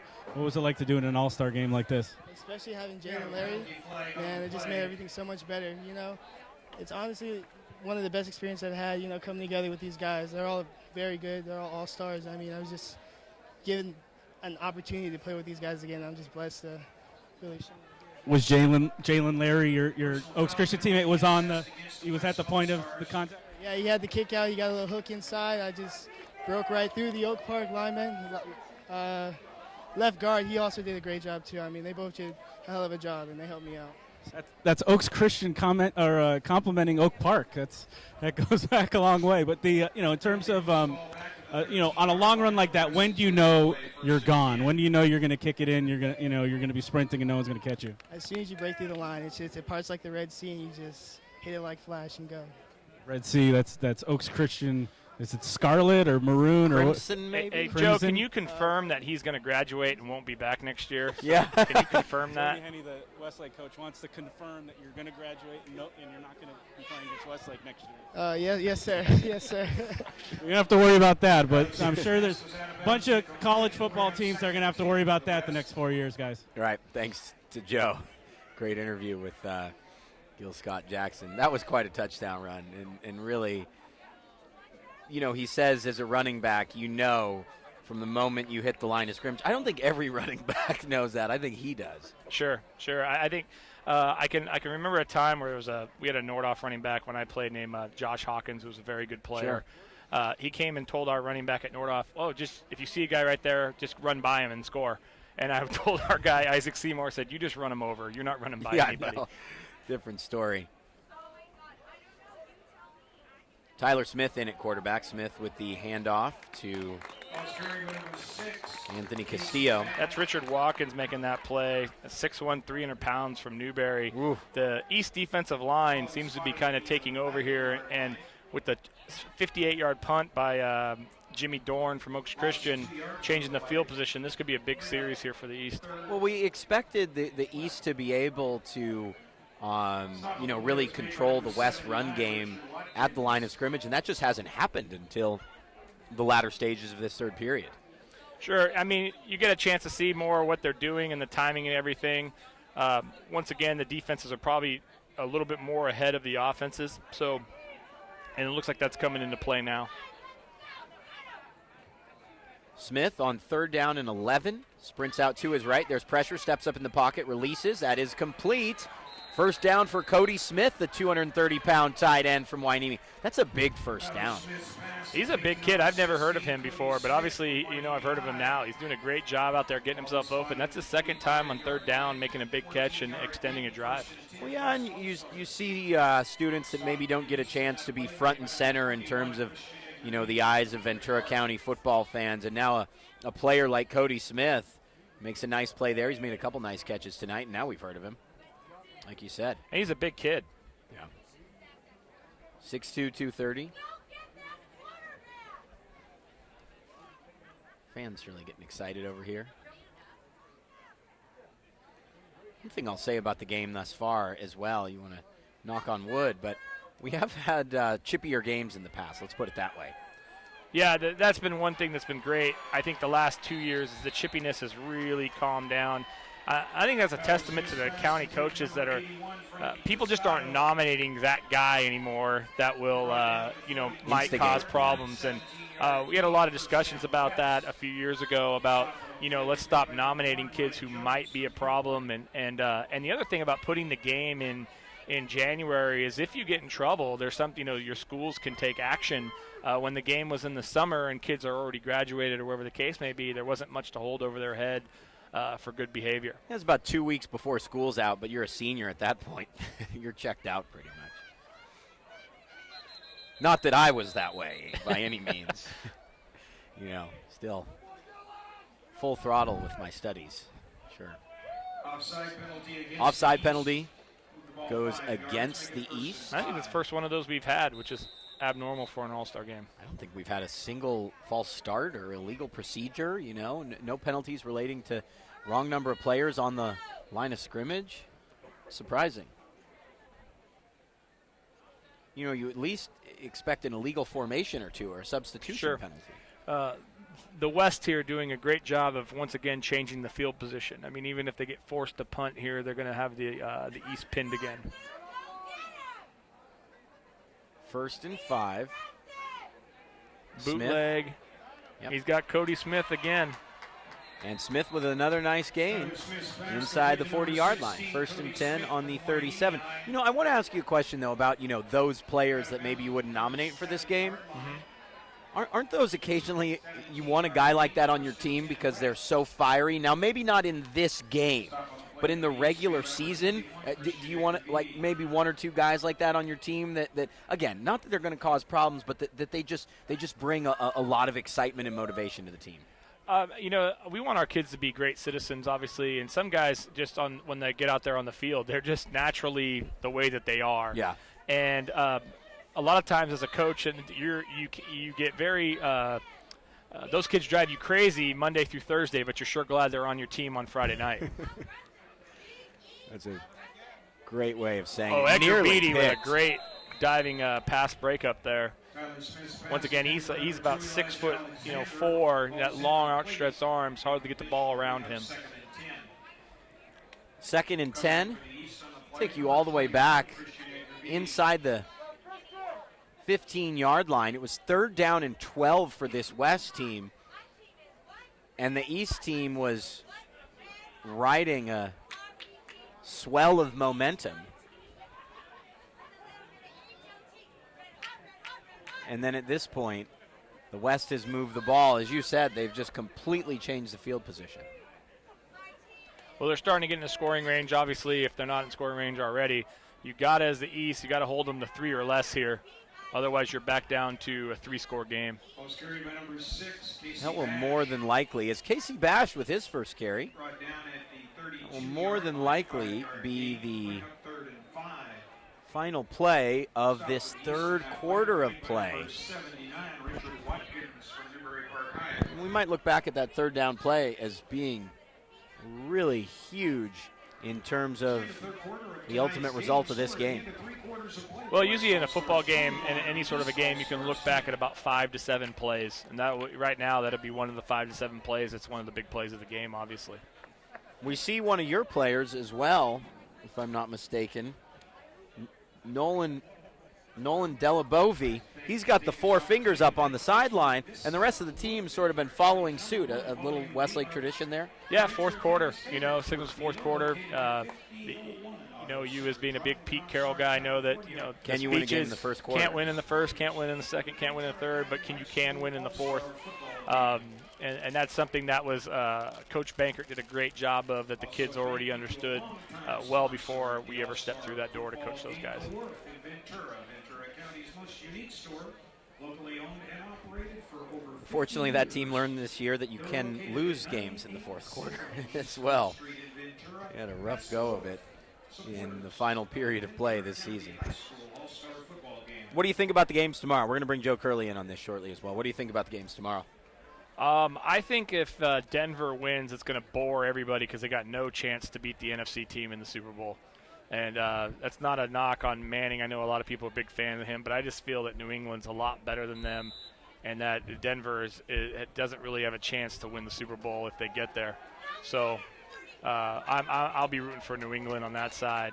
And then on the other side, great matchup. But if Carson Palmer doesn't play better than he played last week, look for Carolina to win that one going away. Well, I think you look at Arizona's last two games. They were throttled by the Seahawks and then were extremely fortunate to win over a pretty average Packers team compared to what they can be. Joe, what are your thoughts? I just love Coach Henney gave you one sentence and he broke down 3 games. The 2 games tomorrow and the game in 2 weeks. Yeah. I mean, I think he hits the nail on the head in terms of the Super Bowl matchup, but certainly – the thing in the fact that it's a Mile High scares me, and in Manning's last season, you remember now a couple years ago, the Ravens had all their guys in their last legs, and they went the whole way. Special. So, I think that's maybe the one, positive for Denver going forward. Let me jump in on this 4th down, Joe, as Tyler Smith completes the pass near side to Colby Stevens. Stevens making a big grab, and the West keeps marching. Wow. Continue with your analysis, Mr. Curley. But, I can tell you're a little worked up about this. It's certainly, Denver just beat New England, and in the same venue just about a month ago. Obviously, the hope from the Patriots' perspective is that Julian Edelman makes all the difference, but you never know. The Broncos get a couple of their big defensive guys, but I think a lot of it is on Chris Harris and whether or not he's going to be playing with one arm, because that's who's going to be defending Edelman and keeping the Patriots off the field or getting the Patriots off the field. So I don't know. I'm nervous, always nervous as a New Englander. Looks like Edgar Beatty jumped that route, nearly picked off, and ends up making a big play to bust up the screen pass. He's had a great second half. Yeah, he has. He's made had a couple pass breakups now. Seems like they're involving him more in what they're doing. Edgar Beatty, just one of the better overall football players in the county. As I look at the games tomorrow is actually my favorite football day of the year, because once the Super Bowl's done, you really only hear about or talk about the game for a day for the most part, right? Unless you're in the winning or losing city, then you talk about it for 9 months. But these games, we hear about it every day, nonstop for 2 weeks, the two teams that end up going to the Super Bowl. And I just find it remarkable that Manning or Brady, between the two of them combined, will play in their 10th. And on the other side, either Carson Palmer or Cam Newton are going to play in the Super Bowl. Well, great careers by both those guys, obviously. What's been awesome is we've gotten to see them match up so many times. It's been fun. If you think about all the matchups they've had and how some of those games have gone back and forth, the year that New England had a 21-0 lead and the Colts came back with Manning. There's been times when Brady's brought them back. It's been fun to watch as just a football fan.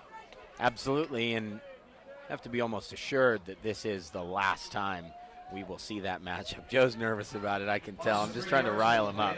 I hope it is. I hope Peyton Manning doesn't turn out to be like one of those boxers that's going out for his 65th fight when he doesn't need to.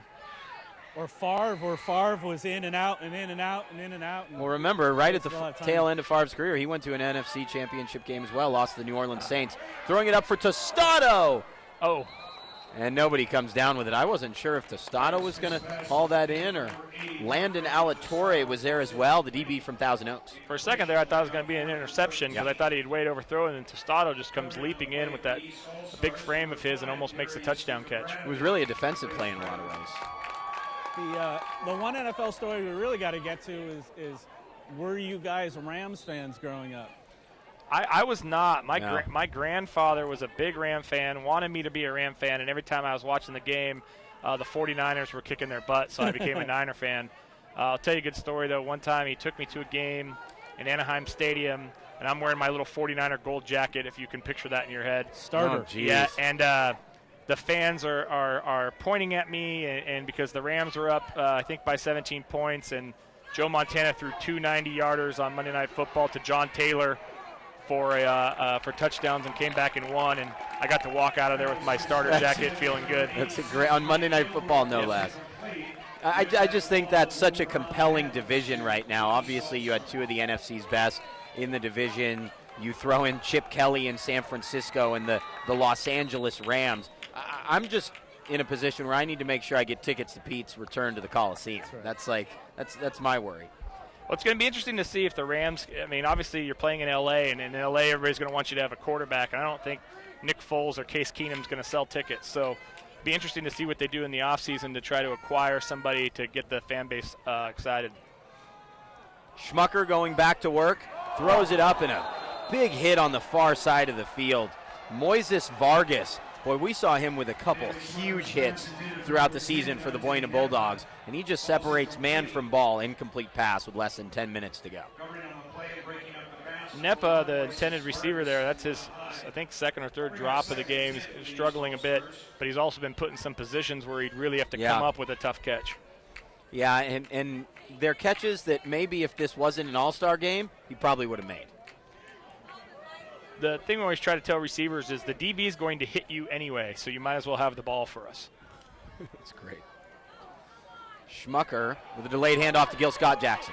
Jackson with a little stutter step, and he winds up picking up a first down. This is the drive, really, for the East, and Schmucker wants to keep things moving. I'd like to see the East put in Perry. There's Martin coming in the game for Jackson, but that little thing they had at to start the half with Jackson and Martin in at the same time, I thought that added a different element to the game. And they ran a couple plays out of that set, and it's gone for their only touchdown of the night. Schmucker with Martin, 2 wide to the near side. This is a give to Martin. Schmucker needs to run it. A little too much unsure of where he wanted to go with the ball. He needs to just go. 5-yard gain, 2nd and 5. Jackson checks back in. Wide receivers out there now are Sipes, Lancelotti, Nepa, who we mentioned from Viewpoint, and on the far side, Ryan Pench. 2 split to each side. Lancelotti hasn't touched the ball yet in this game. He's a great receiver for Simi. It'd be nice to see him get involved here. Look like they're looking for a screen there from him. And there's Sipes. Yeah, Schmucker with a nice toss to Sipes, and that's an easy first down. 17-yard gain, make it 19 actually. 1st and 10 for the East. 8:43 left, tons of time. I have a few friends that coach in the Ivy League. I know they're really high on Sipes. A lot of them like him. I guess he's an outstanding student as well. Does a good job catching the football, can do multiple things on the football field. Obviously the kind of guy you like to have in your program. Once again, if you purchase 50 tickets, get those out. We'll call the winning number after this play. Reddick in the backfield. That pass is incomplete, intended for Lancelotti. 2nd and 10. There was that loose 2 cover again. At the top of the screen, they had the double slant, but he chose not to go to it. Looked like both guys were open. Instead opted to throw to Lancelotti, and the throw was a little bit low. Schmucker seems to have taken more of the snaps in this second half. Of course, the Oak Park coaching staff, Tim Kenny and company, leading the way. Here's Reddick. Reddick! Load he is. Yeah, he's a big But boy. the way they're running the ball, it seems like just maybe a rotation of Martin Jackson and Reddick and just keep pounding it. And you've got plenty of time. If you score here, you can get a 2-point conversion and cut it to a field goal game. Then you got to just get your defense to make one more stop for you. Or at the very least limit the West team to a field goal. I think I would speed up the play calls a little bit. They seem a little unsure coming out of things, taking up a little bit of time. Especially with how much that they're how much they're running the football as well. The clock's just continuing to run. Just need to tell the kids, we don't need to go frantic, but we do need a little more sense of urgency to ourselves. Jackson with a great catch. He's hammered out of bounds, and a penalty flag is thrown. Maybe late hit. Yeah, it definitely will be a late hit. The roster number is 33, but that number is supposed to belong to Isaiah Otis, and I can tell you that looks like an Oxnard helmet. Yeah, it does look like an Oxnard helmet, exactly. So I'm not sure which kid.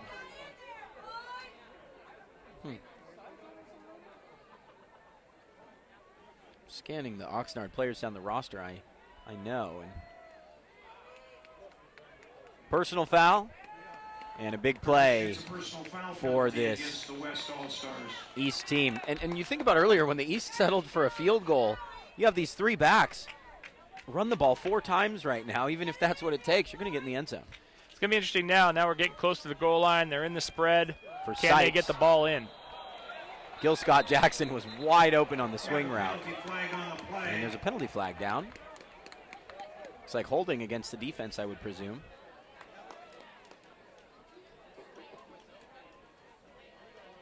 There you go. So once again, that 50-50 number is 8 minutes on the dot. Great venue, by the way. First game I've been to here. I think it'd be great to have. Maybe I know we go to the West every other year.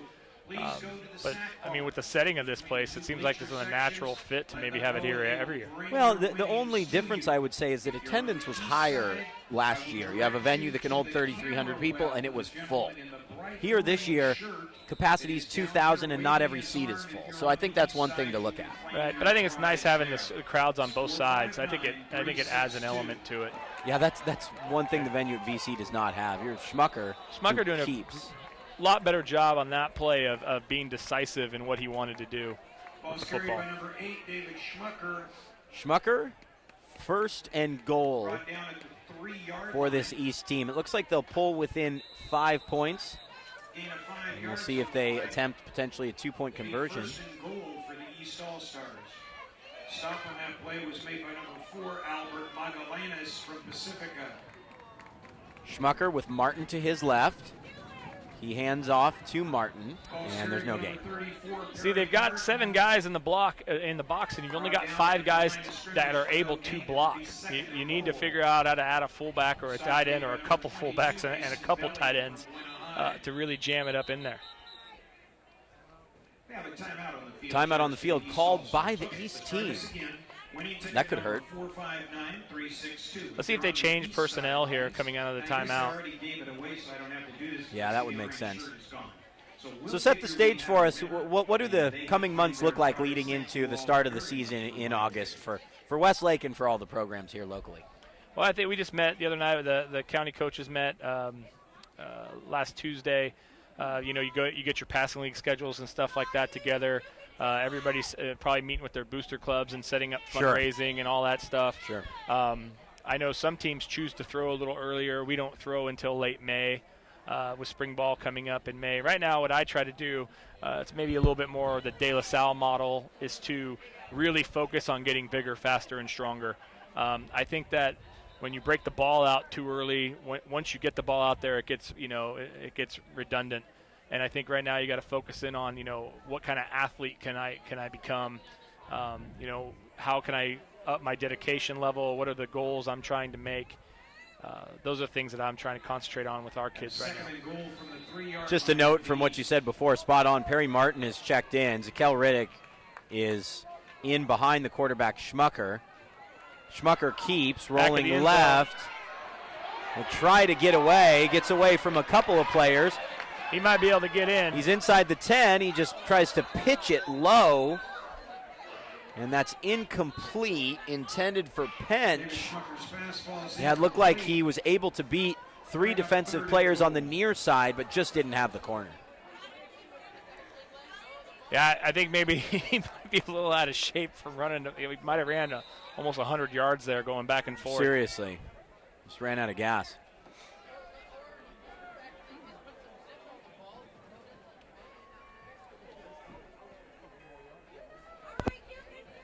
Getting funny text messages from some of our boosters at the current moment. Yeah, you probably have a lot of fans watching here, don't you? You want to give a shout out to your fans? Or what? Yeah, shout out to all the people from Westlake that are watching online, to my wife who's probably acting like she's watching it.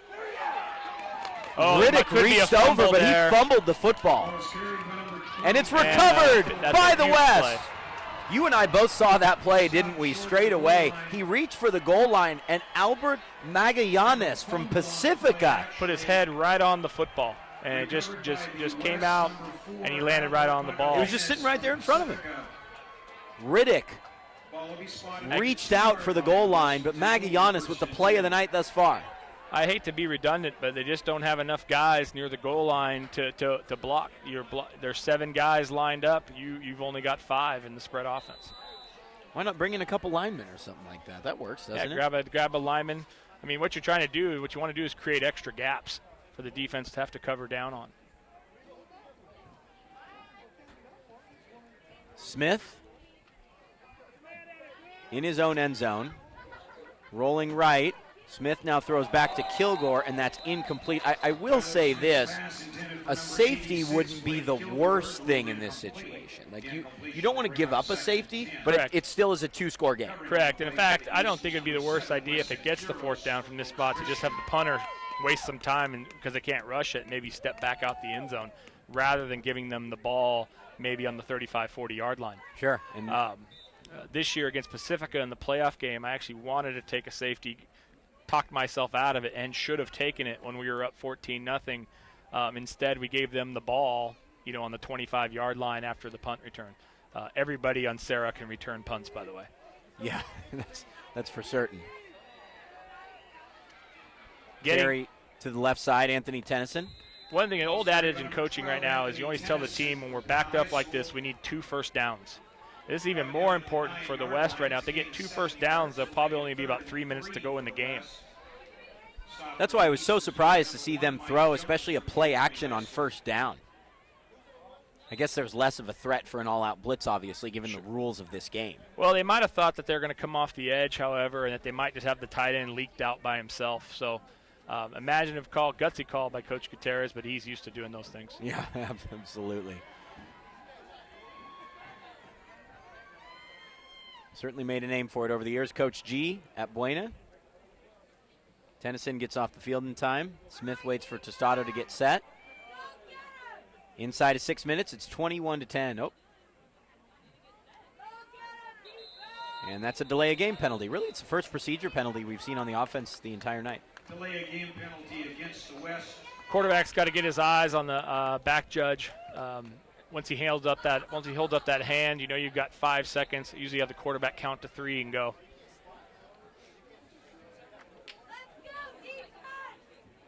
Half the distance to the goal. 3rd and 8 from the 4. You think you still run the ball, keep the clock moving here, or do you go back to the air? I'd run the ball. You've got 11-point lead. Like we said, if you punt, you could step out the end zone. You could change the field position again. But it is an all-star game, so maybe it's better off to just let them have fun. It's and a they reverse. Go with a reverse. Here's Alexander. It's going to be a good call because he's got the first down. Nice cutback, and Elijah Alexander has a first down up to the 16. That was a great call from Coach Gutierrez. Guess what? When it works, it's a great call. Wow. Who taught you that one? Is that a Bill Walsh coaching that? I think that's a Cliff Farrar thing. Yeah, that sounds right. And when it doesn't work? Usually it's an assistant's fault if you're coaching with Cliff. Oh, man, too good. Too good. First down and 10, the clock continuing to run. Yeah, another first down here, and this thing's just about done, especially at 21-10. And they've got Caldera out there, too. He could be the closer here. There he goes. He breaks the tackle. Runs over a would-be tackler. Only thing there is he went out of bounds. If he could have stayed in bounds, you're going to lose. You're going to run off another 35 seconds. I know that's what you were keeping an eye on as well. But what a load this kid is. Brought down at the 32-yard line. Been so much fun to watch him at Oxnard, and obviously Coach Beckham retires, such a legendary coach for the Oxnard program. Coach Mack takes over, and Raymond Caldera certainly doesn't skip a beat. Well, I think you just put the ball in his hands and have him go forward. Obviously, he does that very well. Yeah, definitely a north-south runner. He's got a Jerome Bettis thing going. Yeah, he does.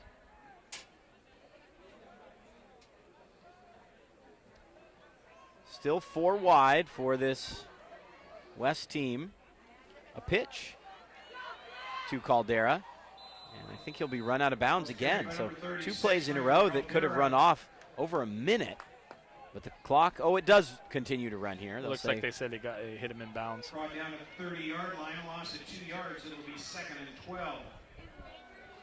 Stop on the play. I'll tell you what, in terms of a football experience, I just spent 2 weeks working at universities in the South. I was working at Clemson for about 5 days before the national championship game, and then was in Tuscaloosa during that. And it just, we love our college football at USC and UCLA and Berkeley and Stanford, for example, but it is nothing like you see down there. Total different atmosphere.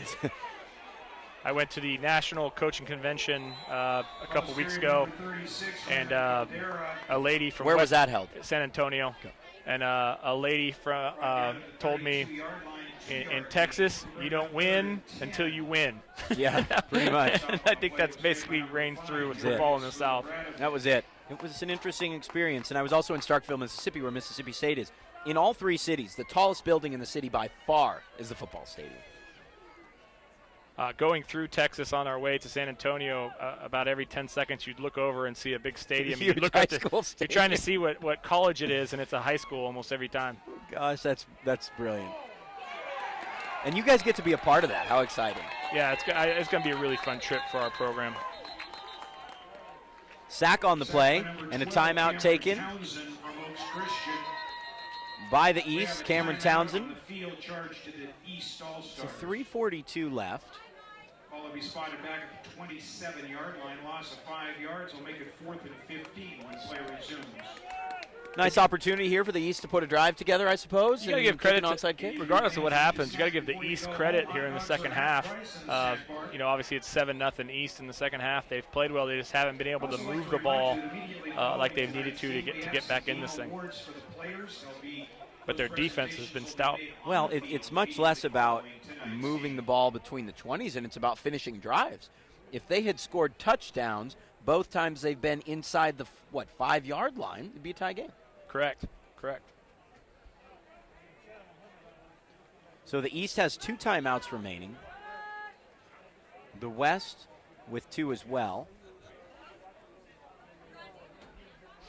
Actually, I believe the East only has 1 timeout left. Yep, there we go. It's been properly adjusted on the scoreboard. And it appears Tanner Darling is warming up. It looks like he might come back in. He's the better option in the 2-minute offense. Yeah, he's a good athlete. He can make things happen with his feet. You can get guys to run down the field and have him kind of improvise maybe a little bit. At the same time, as a frustrating thing sometimes in the All-Star game is right now as a coach you can't go for the block, because of the rules. Right, that is really frustrating. I remember one year they had to stand there and let the guy kick the winning field goal. I think when you get to a certain I think we maybe need to change our live rules. Ball. It looks like it hit off the side of Sipes, and the West has recovered.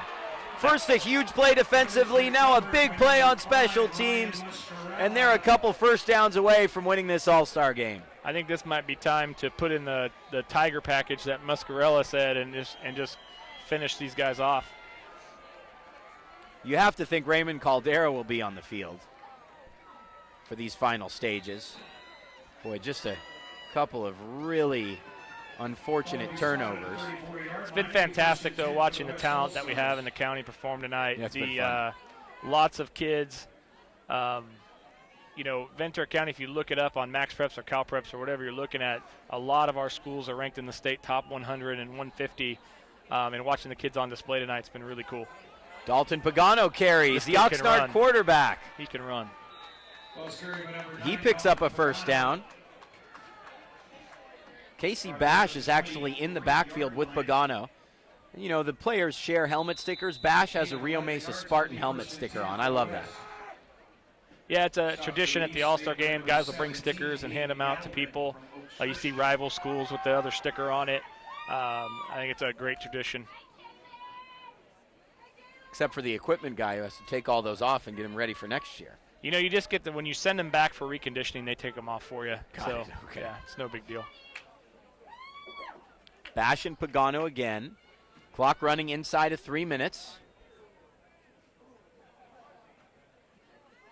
Camarillo and Oxnard players looking to close this thing out. Pagano waiting for the signal.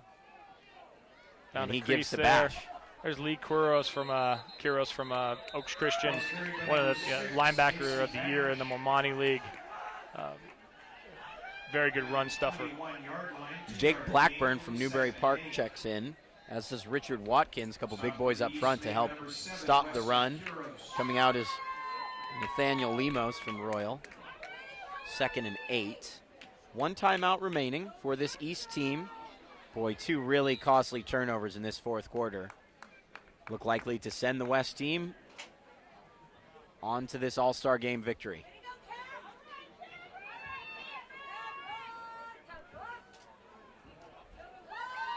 Less than 2 minutes now. Right now, you really got to be trying to rip the ball out if you're the East defense. It's a penalty against the West. A false start. 46 minutes and 9 seconds it took us for our first false start, which I think is an achievement in and of itself in a game like this. Yeah, great job, obviously, by the players and the focus and the coaches as well of making it simple enough that the kids are, you know, in unison with each other.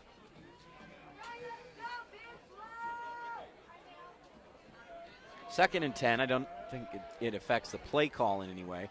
The clock is continuing to run, though, even after the procedure penalty. It's a little odd, but it appears that it will confirm the refs don't get paid by the hour. Yeah.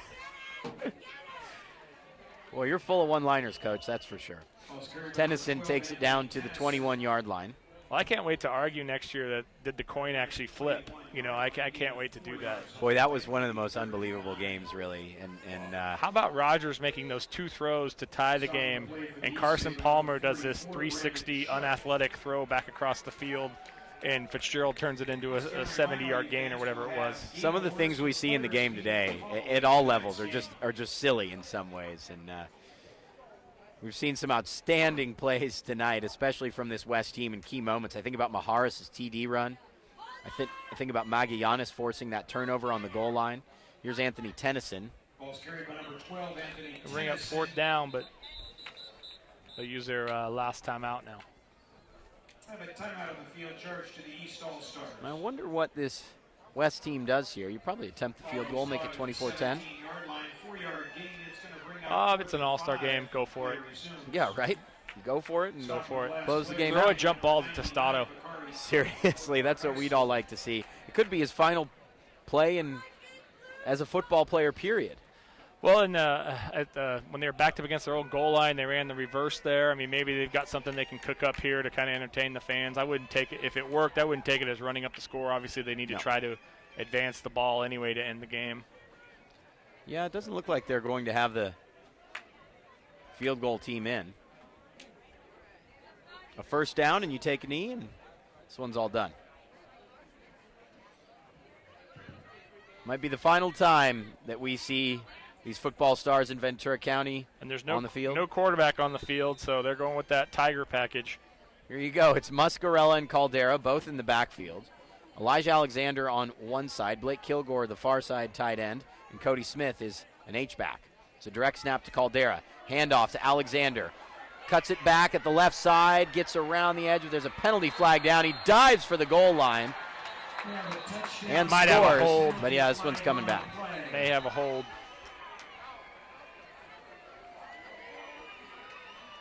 Well, and Don't during throw that flag. It's a great play. Oh man. Sorry, what were you going to say? Oh, well, obviously they dialed up a good play. Just got the hold on the outside there. Holding is so hard as coaches on both sides because they're so subjective most of the time. Holding happens every play, they say, except when it's Westlake, right? We teach it. Make them call it. Yeah, absolutely. So 4th down and 10, and we'll see the Tiger package in again. 28 seconds left. Tostado. I still like to see a jump ball to Tostado. I know. Let's see. Caldera will run left There side. goes. He's looking to Oh, throw. he's got a wide open guy. Back to Kilgore. Kilgore makes the catch. Touchdown for the West. To clinch this game, it's the Oxnard connection, but it's Caldera throwing the pass. What a great finish to a fun game. Yeah, I think it's great. Sealed the deal for them. Obviously, they needed to move the ball anyway. And obviously a fun play to run there at the end. And the West team will be excited about this victory, certainly. I think the kids, after it's over, just from the past, obviously you're probably happy to win or not to win or whatever, but or disappointed to lose, but most of the kids had such a good time that really doesn't matter. And that is going to do it. 27-10, the final score tonight. This game ends on a halfback pass from Raymond Caldera to his teammate Blake Kilgore. It's been another remarkable football season here for us at the Ventura County Star, and we are so honored to have been able to share it with all of you. For Joe Curley, Tony Henney, it's been a great night, man. Hey, thanks so much. Thanks for having me. I had a good time. You're welcome in the booth anytime. For Anthony Placencia, who makes miracles happen all season long, my name is Danny Page. Big thanks to the entire Ventura County Star Sports Department and staff as a whole. The final score tonight, the West team wins 27-10 in the 43rd edition of the Ventura County East-West All-Star Football Game. Good night, everyone. We'll see you in August.